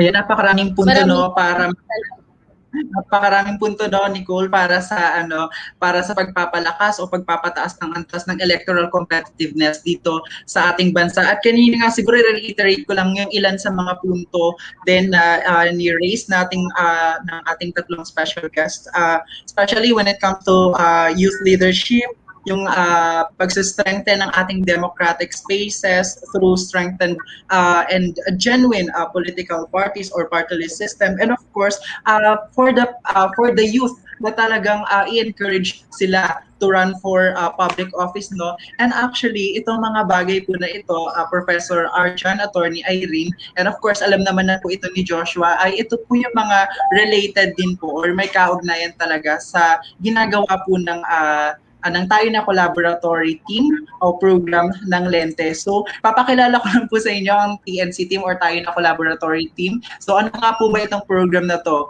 For everyone's information po, one of LENTE's programs is a youth-led program na tayo na collaboratory. And ang goal po ng program na ito is to encourage the youth to engage their local government through electoral participation and civil participation na mag-take part o maging bahagi sa mga collaborations with the LGU or sa mga local government units nila, and exploring alternative avenues, and of course, promoting a campaign advocating the enhanced and reforms in order to encourage and empower youth participation, tulad nga po ng mga naisasuggest din ng ating mga guest kanina, yung talagang pag-empower sa mga kabataan to increase electoral competitiveness. So it's really a direct response to the proliferations or prevalence of political dynasties and the fattening dynasties spread throughout the Philippines. So maganda rin siguro na i-revisit yung concept ng fat dynasties. So may mga areas cited in the Ateneo Policy Center's paper na Term Limits and Political Dynasties, drawing on a data set from 1988 to 2016 on the dynastic expansion. So this includes one, yung Western Samar, pangalawa dyan, yung Lanao del Norte, Biliran, Camarines Sur, and Ilocos Norte. And of course, yung 10 naman sa mga focus areas natin sa tayo na collaboratory program ay yung Baguio City, Lanao del Sur, Ormoc City, Maguindanao, Marinduque, Laguna, Cagayan de Oro City, Manila, Batangas, at Antique, Iloilo provinces. So from here, talagang nakikita natin yung malakas na connection or strong connection between the electoral competitiveness and of course the tayo na collaboratory program and what it hopes to do. O kaya nga moving on, Joshua, pwede ka bang mag-share sa amin ng experience mo with the tayo na collaboratory? Ano yung mga lessons na natutunan mo and the ways forward? Ayun. So, simulan ko muna by explaining kung ano ba yung reason bakit pinanganak yung programa. Pinanganak yung programa ng LENTE dahil after the 2016 elections, nagkaroon ng discussion syempre internally sila Attorney Ona and the rest of the LENTE team in discussing ano nga ba yung analysis natin sa current system. At lumabas doon na more or less naman, existing naman yung systems natin sa pagmamonitor ng elections, pag-ensure na makakaboto yung mga tao. But still, hindi pa rin ganun ka-competitive nga yung elections, no? So, pinag-usapan nila, bakit nga ba? And one of the reasons that they identified bakit hindi ganun ka-competitive is wala kang choice. Tulad nung sinabi kanina ni Attorney Irene, na kahit pwede ka namang umorder, yung choices mo lang ay afritada o mechado o menudo. So, wala ka masyadong mapapagpilian. And nagma-manifest yan in certain areas. During the 2019 after the 2019 elections, up to 100 barangays ang walang SK officials at all. So, definitely hindi naman siya kakulangan ng di ba? ng proseso sa pag-elect. But otherwise, walang na-elect kasi walang kandidato. So, doon papasok yung tayo na collaboratory na program that we're trying to create a pool of leaders, of young leaders na una, magiging choices ng mga natin mga botante. And at the same time, sana makatulong na rin para ma-resolve yung issue natin with the proliferation of political dynasties. Regarding naman sa experience, base sa aming mga sa research, no, when we conduct FGDs, tapos may mga conversations din kami with local clusters, lumalabas na parating challenge yung youth participation at malaking factor na kukunti yung mga youth leaders within the localities kasi konti lang din talaga yung active na youth sa lugar. So ano kasi yan parang pwede mo siya makita sa funnel na syempre kung kailangan maging active na youth ka muna bago ka maging leader siguro ng organization mo or mag-lead ka ng mga advocacy programs, saka mo siya may isipan na pwede siguro akong tumakbo. Hindi naman siya matik na kagising mo sa umaga, tatakbo ako today. Hindi naman siya ganun kasimple, di ba? So wala yung ganung klaseng pipeline ng mga young leaders. Kaya hindi rin nagkakaroon ng choices yung mga constituents doon. Pangalawa, yung kakulangan ng support system for young leaders. Bale, lumalabas na for the young politicians, tulad ng mention ko kanina, for the young politicians na nanalo sa election, yes, nanalo sila, pero nahirapan na sila papasok nila sa gobyerno. So, tinitingnan sila na bata yan, walang alam yan, kasi naharang pa sila pag magpapasa ng mga batas. So, yung nangyayari, lumalabas sila na masama or ineffective sa mga constituents nila at nahihirapan silang ipanalo sarili nila sa mga susunod na eleksyon. So, yun, existing barrier din yun ng mga young leaders. At symptom siya ng fact na mag-isa lang sila. Mag-isa lang silang pumapasok or iilan lang silang pumapasok within their respective localities. Tapos yung pangatlo, yung need for technical skills in governance na lumabas din in our conversations with existing young leaders na pagpasok nila sa gobyerno, as in trial by fire talaga. Pumasok sila na syempre gusto nilang mag-reform, gusto nilang pagbabago, pero yung technicalities, paano ba natin ma-release yung budget? Kasi ang SK meron siyang matik yan na 10% ng budget. Paano ba nila ma-release? Paano ba nila ma-ensure na hindi sila bobolahin ng mga powers that be bawal yan even though naman talaga. Paano nila ma-ensure matutulok nila yung mga projects nila nang masisecure nila yung mga pirma na kailangan. So yung mga ganong klaseng technicalities, hindi pa sila familiar pagpasok nila. At meron namang existing na konting mga support systems from certain government agencies like the NYC in training young leaders. Pero lumalabas na kulang pa rin talaga or masyadong nakafocus lang doon sa inspirational aspect na tumakbo ka, maging good leader ka, pero once you're in there, hindi ka masyadong na-equip. So yun, marami pa definitely, pero baka maubos yung time natin. Yun yung 3 na main na lessons from the collaboratory. Ayan, maraming salamat Joshua sa pag-explain mo na ating programa na tayo na Collaboratory. But of course, since kasama natin yung mga dalubhasa rin na nandito, si Professor Arjan and of course Attorney Irene, ito question po natin to sa ating tatlo. Ano po ba yung nakikita nating role o tungkulin ng kabataan when it comes to the elections and of course nation building? Siguro unahin muna natin si Professor Arjan. Professor Arjan.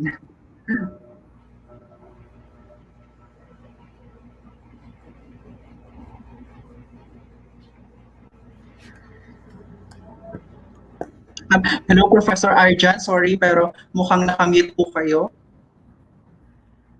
So, thank you for asking that question. The youth, to me, is one of the important sectors in a particular society. Now, its relevance or its significance lies in its capacity to create a new condition, a new outcome in society. So, ang kagandahan kasi sa youth sector, parang nagre-replenish yung population, bagong pag-iisip, bagong pagtingin. So, ang mga political parties, ang mga organized groups, pati yung mga civil society groups, lagi nilang inaabangan yung mga next generation na leaders dito sa youth sector. Now, ang role niya sa ating democratic process or mismo sa democratic performance ng isang bansa is that kadalasan ang youth ang nag-alter ng sabihin nating status quo. Nag-alter ng discourse, nag-alter ng nakasanayan natin mga gawain. Ang example na lang diyan nung panahon ng panahon ni Marcos, yung first quarter storm, mga kabataan 'yun. yung pagpapatalsik kay ERA noong 2001, mga kabataan din yun. So, kadalasan din ang mga kabataan ang nag-oorganisa ng pagbabago. Ang Katipunan, isang kilusan ito na pinamunuan ng sabihin nating youth sector. So, sa election 2022, may kita natin na itong mga bagong mga botante, bagong pagtingin, bagong ano nila, pagtingin sa politika, ang mismong magiging resulta ng eleksyon ay magre-reflect kung sa paano tiningnan ng bagong henerasyon ng mga botanteng ito ang issue ng ating bayan. So, very crucial ang mismong pagta-touch base natin sa mga bagong botante. Kasi itong mga henerasyon natin na mataas ang ating level ng kaalaman sa mga nangyayari, dapat tulungan natin yung mga bagong mga batang botante or mga bagong mga papasok sa political process na malaman din nila yung mga nangyayari ng tama. Huwag nating exaggerate, huwag nating sobrahan, huwag nating kulangan, huwag nating bigyan ng fake news. Ipakita natin sa mga bata para makapag-decide sila. So yun yung aking mga highlight. So ang mga bata, siya lagi nag-alter ng status quo. Naniniwala ako na sa 2022, kung meron mga magbabago, yung mga bata ang gumawa nun. Maraming salamat, Professor Arjan. Actually, kanina habang sasalita si Professor Arjan, parang gusto kong tumayo at na-inspire talaga ako, lalong-lalo na dun sa binitawan niyang salita na creating new outcomes, creating new conditions, and altering the status quo. Kasi talagang nakaka-build siya ng hope, especially for us, tulad namin, na mga kabataan, na ito yung kaya nating gawin bilang mga kabataan. Maraming salamat po, Professor Arjan, sa pagbubuhay ng enerhiya ko at this bill. Maraming salamat. And of course, si Attorney Irene naman po. Attorney Irene? Well, sa tingin ko maraming pwedeng gawin yung kabataan. Una sa lahat, ang dami pang hindi rehistrado, di ba, for 2022. So I think let's start there. Alam ko naglalabas naman ng COMELEC ng mga paraan na mas madali dapat yung registration, di ba? So kung kaya nating magpuyat, mag-register para sa mga code, para sa mga K-pop bands at mag-antay ng ating mga bagong Netflix na lalabas na episode, siguro kaya natin mag-alam yung panahon para mag-register. Ginawa na nilang mas madali. Balita ko, pati sa smartphone, maaari na atang simulan yung registration process. So sana, yun yung una. Wala nang excuse na dati kasi busy sa school, ngayon nasa bahay, diba? So mas madaming panahon, I think, to try to register. Pangalawa, be active even in these different spheres.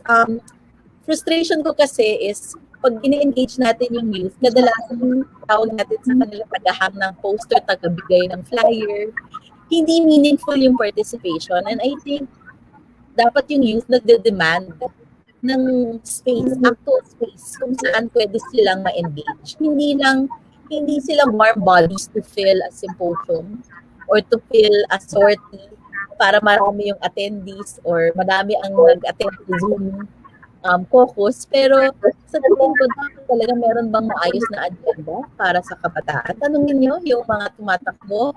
Kung wala, disregard mo na yung politician yan. Ano yung attitude ng politician or candidate when it comes to the youth? Makikita mo yan eh. Kasi kapag hindi natin tanongin kung ano to, magiging space filler din ang kabataan. Magiging siya lang ginagamit lang siya para sa mga maliliit na bagay. Pero kung tignan mo yung mga ehemplo ni Prof. Arj, sobrang critical ng youth force. Pero nakakalimutan natin yan. Ang dami kong meetings na attend ko minsan, kadalasan ako pinakabata, youth pa rin ako. I will insist na youth ako. So, kadalasan, isa pa rin ako sa pinakabata.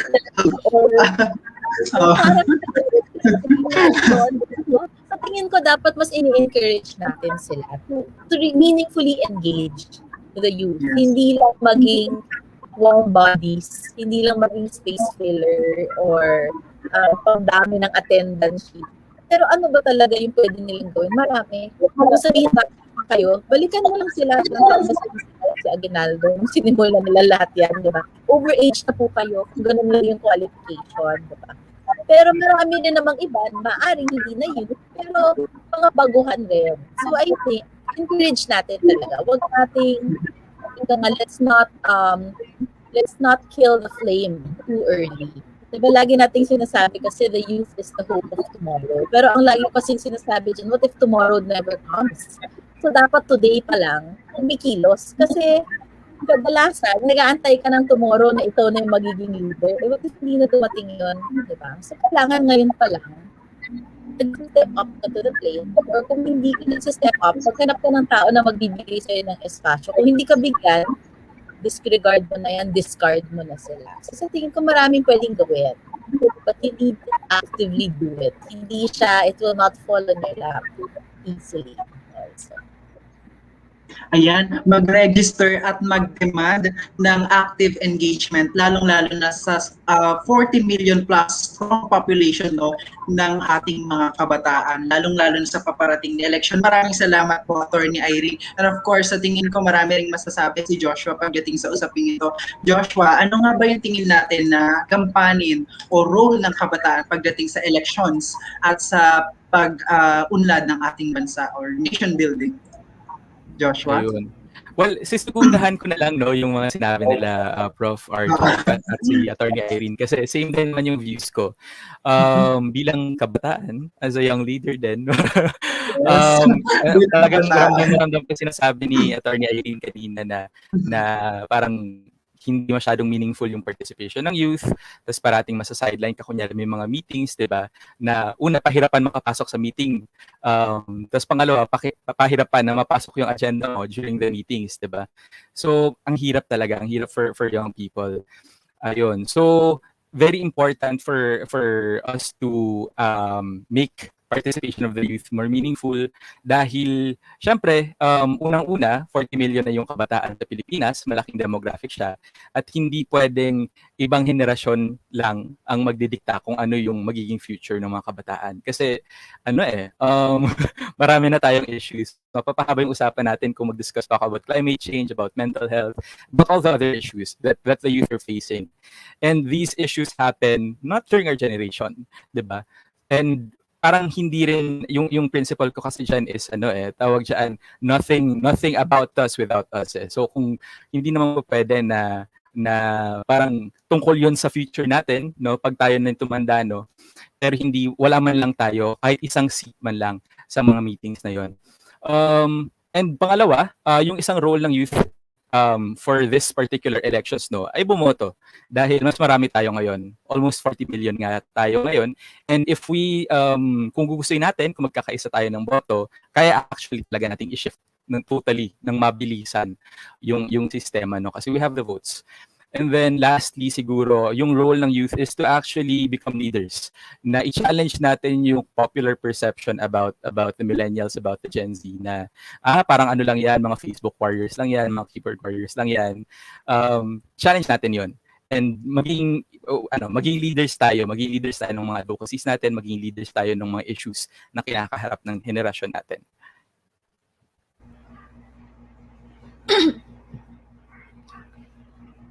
So, ayan, maraming salamat, Joshua. So, ngayon ang tanong ko naman ay para kay Attorney Irene. Attorney, meron kasi pong common misconception na ang SK officials ay trapos or traditional politicians or yung mga paniga at palaro lang naman daw ang ginagawa. Ano po kaya ang ginagawa talaga ng SK at Youth Development Council? Grabe, hindi naman si SK lang yan, diba? Kahit sa mga senador mo, gano'n din naman natin yung ibang person. Kaya grabe naman, kung ako hindi na papaya, diba? May mga paligalit pa basketball lang yung iba dyan. Diba? Iba nga may mga hanggang tarp lang at saka sayaw lang, diba? So, hindi lang sa SK yan. Pero, you need to answer your question, marami. And I think yun nga yung nakalimutan natin, all of these positions, whether it's SK, whether it is a councilor in a town, ang daming maaaring gawin yan. Ang daming responsibilidad, ang dami rin niyang kapangyarihan. So, the SK can actually help shape the agenda for the town.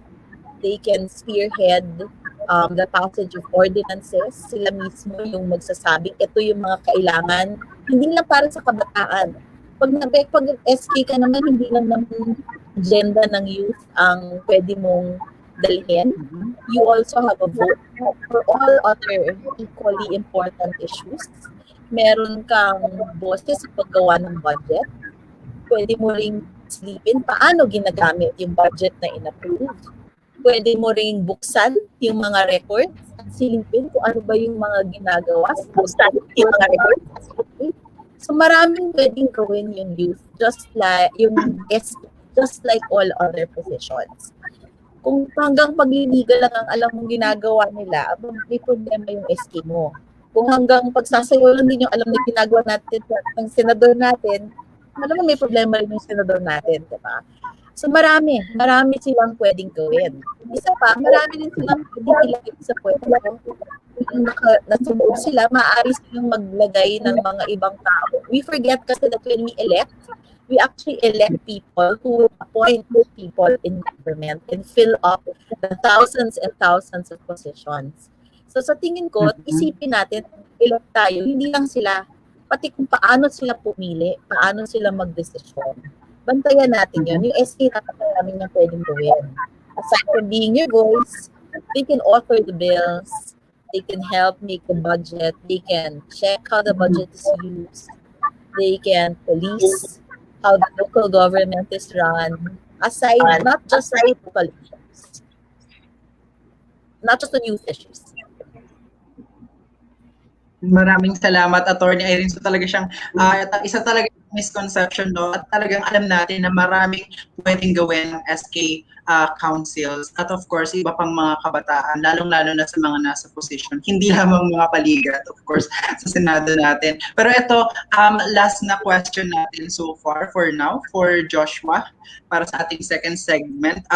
May mga avenues tayo, no, para i-strengthen yung involvement ng mga kabataan and of course their participation when it comes to civil or political man yan. So sa pagtingin natin, Joshua, ano ba yung mga building blocks or foundations na dapat taglayin ng mga young leader natin to ground themselves on?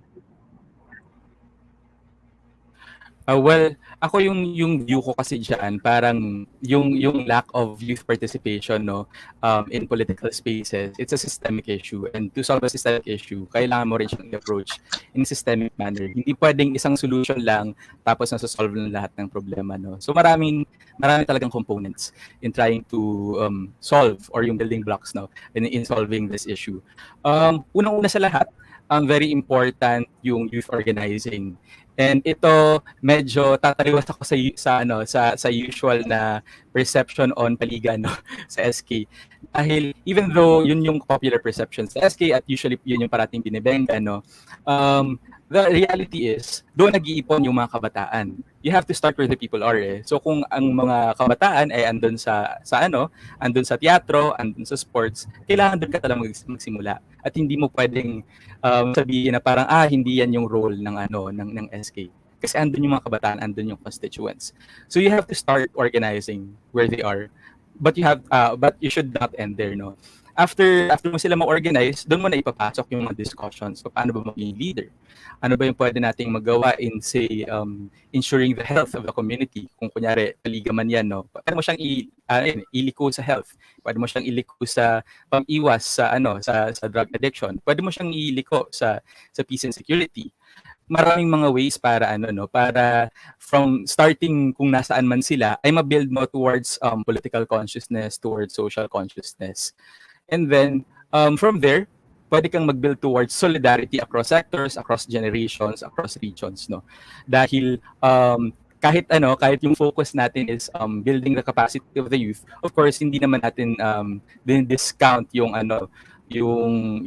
wisdom and experience ng mga previous generations na na pwede nating kunan ng experience no. Hindi naman bago sa Pilipinas ang movement building, yung social work no or yung social action, at marami tayong mapaghuhugutan ng experience at ng motivation at ng support no So kailangan natin gawin yun. And of course, aside from that, kailangan din natin mag-build ng proofs of concept. No? Tulungan natin yung mga kabataan para ma-prove nila sa constituents at sa general public na hindi porket kabataan sila, wala na silang kaya. At kailangan nilang tumanda para lang magkaroon sila ng kakayanan to represent themselves.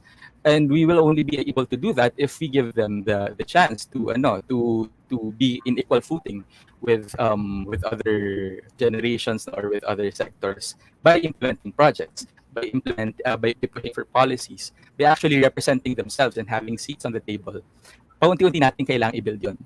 And then lastly, of course, yung ultimate goal naman natin is to put young people into power.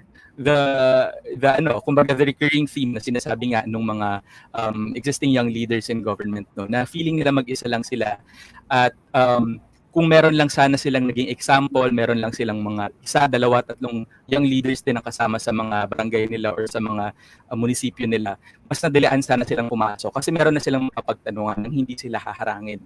So yun, kailangan nating i-build yung pipeline na yun, no, para paunti-unti mas may encourage yung young leaders na tumakbo dahil nakikita nila na posible pala yung track na yun. So yun lang yung sagot ko. Ayun, maraming salamat, Joshua. Actually, nag-agree ako doon, no, sa mga specific examples mo kasi even yan ay mga narinig ko rin sa mga nakasama natin, lalong-lalo na sa tayo na collaboratory, especially during sa paghanap natin, no, ng mga makakasama nating kabataan para isagawa itong tayo na collaboratory na program. Of course, dun sa sinabi ni Joshua na it's really a systemic issue. So we really need to address this in a systemic way. So we really must be organizing them where they are and build the solidarity ng mga kabataan across sectors, across generations. Maraming salamat, Joshua. And of course, may mga questions din tayo mula sa ating social media platforms na ipa-flash para sa ating mga guests. Ito po ay question at comment natin. Ito po ay tanong daw kay Joshua. So, Joshua ulit. Ano pong masasabi niyo sa mga sitwasyon na wala pong kabataan na gustong tumakbo? Paano po natin sila mahihikayat na tumakbo? Paano nga ba, Joshua? Ayun, well, tulad nung nasabi ko kanina, magsisimula talaga tayo sa youth organizing, no? Kasi yung decision para tumakbo, hindi siya madaling decision. Basically, sinasabihan mo yung kabataan na mag-commit ka ng 3 years of your life dito na parang posibleng makriticize ka parate, posibleng magkaroon ka ng maraming kaaway, no? Even though yung gusto mo lang naman ay tumulong, di ba? Hindi siya madaling decision. At yung simula talaga nun ay magbigay ka ng space for them. Through organizations or through youth networks para magkaroon sila ng comfort, no, na pwede ko naman pala itong pasukin. May practice na, kumbaga, may konting practicum na sila bago sila pumasok man sa government. Ayan, maraming salamat, Joshua. So very specific recommendations from him, no? And ito naman, second question natin for Attorney Irene mula kay Charles Dern Cordovilla. Assuming that, wow, talagang pang-law, assuming that we have a solid definition of political dynasty, Attorney Irene daw, what if that one dynasty promotes democracy, human rights, and social justice? Do we still oppose them? Attorney Irene. I cannot imagine a political dynasty that genuinely promotes democracy and human rights and social justice. Democracy, when you talk about democracy, you talk about choice, access, equality. You talk about human rights, you talk about equal opportunities to public office, the right to run and to be elected in office. When you talk about social justice, you talk about leveling the playing field, bringing into the mainstream those na tinatawag natin nasa laylayan. So I don't see how a political dynasty, being a political dynasty kung nasaan concentrated ang kapangyarihan, political power is concentrated, can genuinely promote equal access to political power. I don't see how a father allowing her daughter to succeed him can be said to be championing every citizen's right to be voted into office and to run for office. I don't see how a mayor whose wife is the vice mayor who heads the legislative council will be able to espouse social justice and fight for genuine agrarian reform and possibly distribute their land holdings if they are genuinely for social justice. Sa tingin ko, walang ganon. Madaling sabihin madaling sabihin na pro-democracy o pro-human rights, pro-social justice. Pero kung masasaktan ang pamilya ko, masasaktan yung ambisyon ng anak ko, yung kapangyarihan ko, yung negosyo ko, ibang usapin. So, sa tingin ko, walang ganun. I mean, maybe I've been in this fight a little too long to be able to say that. Sa tingin ko kasi until and unless matanggal natin sa isipan natin na bawat lugar sa bansa na associate natin sa isang pamilya lamang, nakakalimutan natin yung capital town ng isang lugar, yung capital municipality, di ba? Naisip natin, ay, pamilya niya, yan yung naghahari dyan. Bagsak tayo lahat sa araling panglipunan, di ba? Kasi mas naalala natin yung dynasty na nanggagaling doon. Until matanggal yon, walang ganong dinastiya na totoong naniniwala at nagiging champion ng democracy, human rights, and social justice. So yes, we oppose all political dynasties because the dynasty itself is inimical to democracy, human rights, and social justice. So maraming salamat, Attorney Irene, sa pagsagot sa tanong ni Charles Cordovilla, no, na we cannot really assume a political dynasty to be promoting democracy, human rights, and social justice because tulad nga po nasabi nyo kanina, the very nature, the very concept of a political dynasty is undemocratic and it really hinders the equal access to opportunities for people. Maraming salamat po, Attorney Irene. Ito naman po last question natin for Professor Arjan mula kay Kuya Jello, mula kay Lorenzo Angelo Paterno. Hello, Kuya Jello. Hi, question po. What if in an area the top two candidates are both from dynasties? What is a good process of choosing the lesser evil? So ano po tingin natin doon, Professor Arjan? Is there really such thing as lesser evil? Ano po ba, Professor Arjan?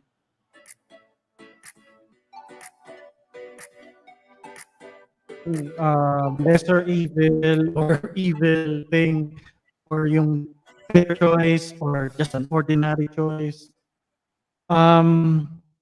In our country, this I think is so common. Meaning may mga localities na wala na talagang choice. Honestly, ang mga advice ko lang, if even that you have this situation in your locality or perhaps in the national election, ang mga advice ko lang is to not to vote. I'm so sorry, not to vote for that position and just focus on other positions. For example, sa darating na eleksyon, kung ang tatakbo na presidente ay galing din sa nakaupong mga pamilya, I'm so sorry. Pero ang advice ko is that, principle-based huwag mo na i-vote yun at maghanap ka na ng ibang kandidato na tumatakbo na presidente na hindi galing sa ibang pamilya. Na, kung dalawa silang tumatakbo tapos mga galing sa mga dynasty, yun na, personally, i-advise ko nito na buboto na lang ako sa Senate. So, i-focus ko yung aking resources, yung aking awareness o yung aking political exercise doon sa upuan or sa mismong political position sa tingin ko na magagawa. Honestly, hindi ko pwedeng bumoto ka na lang sa lesser evil because to me, these are two evil things pa rin eh. So, to me, pwede yung buboto na lang ako sa lesser evil dahil ito yung mas okay sa no eh. Because most of the time, yan yung binibigyan nilang situation sa taong bayan. Binibigyan nila ng situation na kung saan pare-pares rin sila mga dynasties, nagkukunayb yung mga yan, nagkakaroon ng koalisyon, mga, alam mo yun, mga usapan, mga agreement. I'm so sorry, but yun yung aking pananaw doon. So we rather not choose because at the end of the day, itong dalawang choices na to ay pareho namang evil. Yun. Maraming salamat po sa malino na kasagutan yun, Professor Arjan. Nicole? Agree din ako kay Professor Arjan kasi parehas pa rin silang evil eh. So, ayun na. With Thursday. Ang dami ko nang natutunan ngayong araw, pero mukhang short na tayo sa time, ano? Siguro tanungin na lang natin ang ating mga guests kung may final thoughts ba kayo on our topic or last message sa mga viewers natin ngayong gabi. Start po tayo kay Sir Arch. Okay, so again, thank you for inviting me. Thank you for allowing me to have this moment to discuss the issue of electoral competitiveness, dynasty, the issues of electoral competitiveness, dynasty, and the youth sector. So again, for electoral competitiveness, it is a very deep, it is a very large concept that includes or connotes so many aspects of our electoral system. If you really want to deepen electoral competitiveness in our country, you really have to do this in a long-term way, do this in each mechanism. Again, the mechanisms are electoral selection, candidate selection, calling of elections, tapos campaigning, counting of votes. So marami pong aspects yun. Tapos, if you really want to solve dynasties, you have to target these mechanisms. Marami pong pwedeng gawin. Dynasties are really bad. Yun yung aking last point dito. Dynasties are really bad because they are undemocratic. So wala pong excuse. Kapag nag-concentrate ang power sa isang pamilya, or ano kagad yun, undemocratic. Now, for the youth, please do not forget that we're not just the future of our society, but you are our soul. So if you really want to change the situation, you have to fight for it. You have to act on it. So you are our hope because you are our soul. Ikaw ang makakapagsabi kung babaguhin mo ba ang sitwasyon o hindi. So for 2022, please save our country, do something. Thank you po, Sir Arch. Kayo naman po, Attorney Amy. Siguro, well, I just want to thank you all for the invitation. There are a few topics that I could go on and on about. This is one of those, political dynasties. Dito ko rin unang nakilala si Arch sa laban ng mga dynasties. No? At hopefully, tapos, pero mukhang hindi pa. So, matagal pa tayo magiging friends. Pero siguro I just want to leave with this. I think si Walt Disney yung nagsabi nito. Too many people grow up. That's the real trouble with the world. Too many people forget. They don't remember what it's like to be 12 years old. And I think that's the challenge even for all of us. Dapat balikan rin natin yung panahon ng wonder, ng thinking that there can be a happy ending, of dreaming. Because if we stop thinking that way, there's no point in voting. I think we will not even register kung sa tingin natin walang mangyayari. Sa tingin natin, yung dynasties forever na lang dyan, hindi tayo kikilos. Hindi natin iniisip na maaari pa rin magbago. So siguro yung hamon is, balikan natin yung pagiging 12 years old, yung pagiging excited na bukas may magandang mangyayari, na bukas maaaring mas maganda kaysa today, that the world is so much better than what we see now. Because if we don't start with that, we will not dare to challenge, and we will not dare or do. Diba? So sa tingin ko, it starts with going back to that, to reimagining and to dreaming a better Philippines. And if we can do that every day, even if it's not easy, then maybe we will register, maybe we will actively participate in the coming elections. Maybe one day we will run for office ourselves. Naniniwala ako na out of 109 million Filipinos, hindi lamang 100 pamilya ang matitino. Hindi lamang 100 pamilya ang may kakayanang magsilbi sa bayan. Higit pa rin, 109 million Filipinos.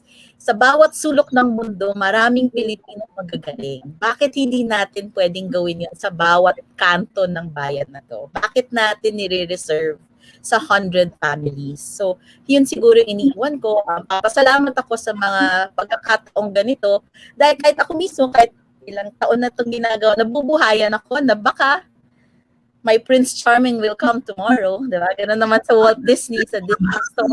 Diba? Hopefully, but we cannot be sleeping beauties all the time. Hindi pwedeng natutulog. Kailangan din nating mag-go out, kailangan natin mag-register, kailangan nating sumabak, kailangan natin mag-participate, kailangan nating labanan, at kailangan nating we need to challenge the status quo to get the better tomorrow here. So again, thank you very much to Lente and to the Tayo Na Collaboratory and to everyone. And Nicole, I hope you're getting your classmates to register. Lapit lang from your prof. Okay, so thank you. Thank you po, Ani. Si Joshua naman po. Ayan, sa akin yung simple lang naman yung message ko, no. Sa akin kasi naniniwala talaga ako na or hindi naman sa naniniwala, rather pumipitik talaga yung tenga ko pag sinasabi na ang kabataan ng hope of the future, kabataan ay tawag diyan, mga future leaders natin. Kasi in fact, we can be leaders now. And the Constitution actually allows us to be leaders now. And meron tayong mga examples na yan.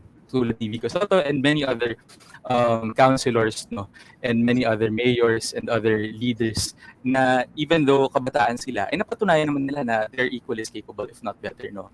So yung challenge siguro sa ating mga kabataan ay i-prove natin na hindi tayo taga-cutter lang ng styro, no, kapag may event or taga-bigay lang ng mga baso, but rather kaya rin natin at mas mabuti kung tayo mismo ay magre-represent sa mga needs and aspirations ng generation natin, and not only yung generation natin, but show how reforms are done, no, and how we can hopefully break the barriers against yung political dynasties na kinakaharap natin ngayon.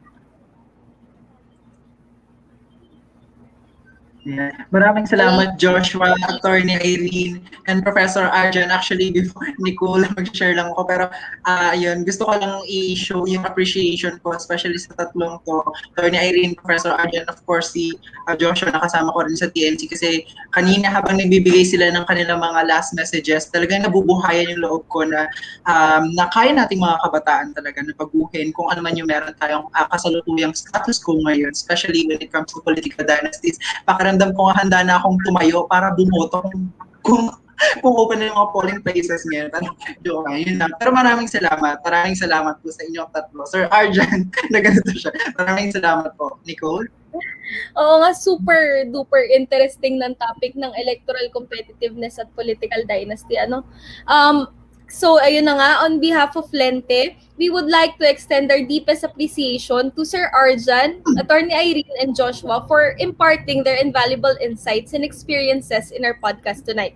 Tayo na, Bibi, towards a youth-driven future and outcomes, breaking barriers against political dynasties. Again, maraming salamat po, Sir Arjan, Attorney Irene, and Joshua.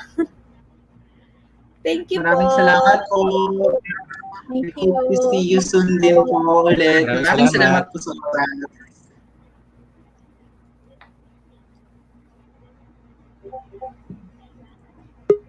Ako mga bibi, wala na talaga tayong oras. Kulang na tayo na oras ngayon. Pero bago tayo magpaalam, Nicole, no, kung may suggestions po kayo for the next podcast or gusto nyo po na ituloy natin itong back-to-back episodes na ito on youth involvement, participation, and empowerment mula sa hashtag kabataan ng pag-asa to hashtag tayo na BB, let us know lang and leave us a comment below. Ayan, thank you nga sa lahat ng ating mga viewers, yung mga kasama natin simula, yung mga humabol, at yung mga sumaglit lang pero napastay kasi maganda yung discussion, no? Special thanks also to Positive Vibes, IRAM, Palaod, Mindanao, Young Women Initiatives, and Election 2022 Coalition. Salamat mga bibi! And of course, Nicole, gusto ko rin pasalamatan yung mga yung ating FSL na nandito, yung FSL interpreters na si Miss Joy and Miss Amy. Maraming salamat po. And of course, sa ating mga viewers na nanood hanggang sa dulo. And ayun na nga, with that said, I am Nicole, and with me tonight was Jericho saying thank you for joining us tonight in the hashtag sa atin ng election podcast. Tara na! Tayo na mga bibi, hindi lang tayo ang pag-asa, pero nasa kamay natin ang pagbabago ngayon na. Atin to at hashtag sa atin ng eleksyon. Hanggang sa muli! Hanggang sa muli! Bye-bye! Bye-bye, Nicole! Bye-bye, Miss Amy. Maraming salamat po.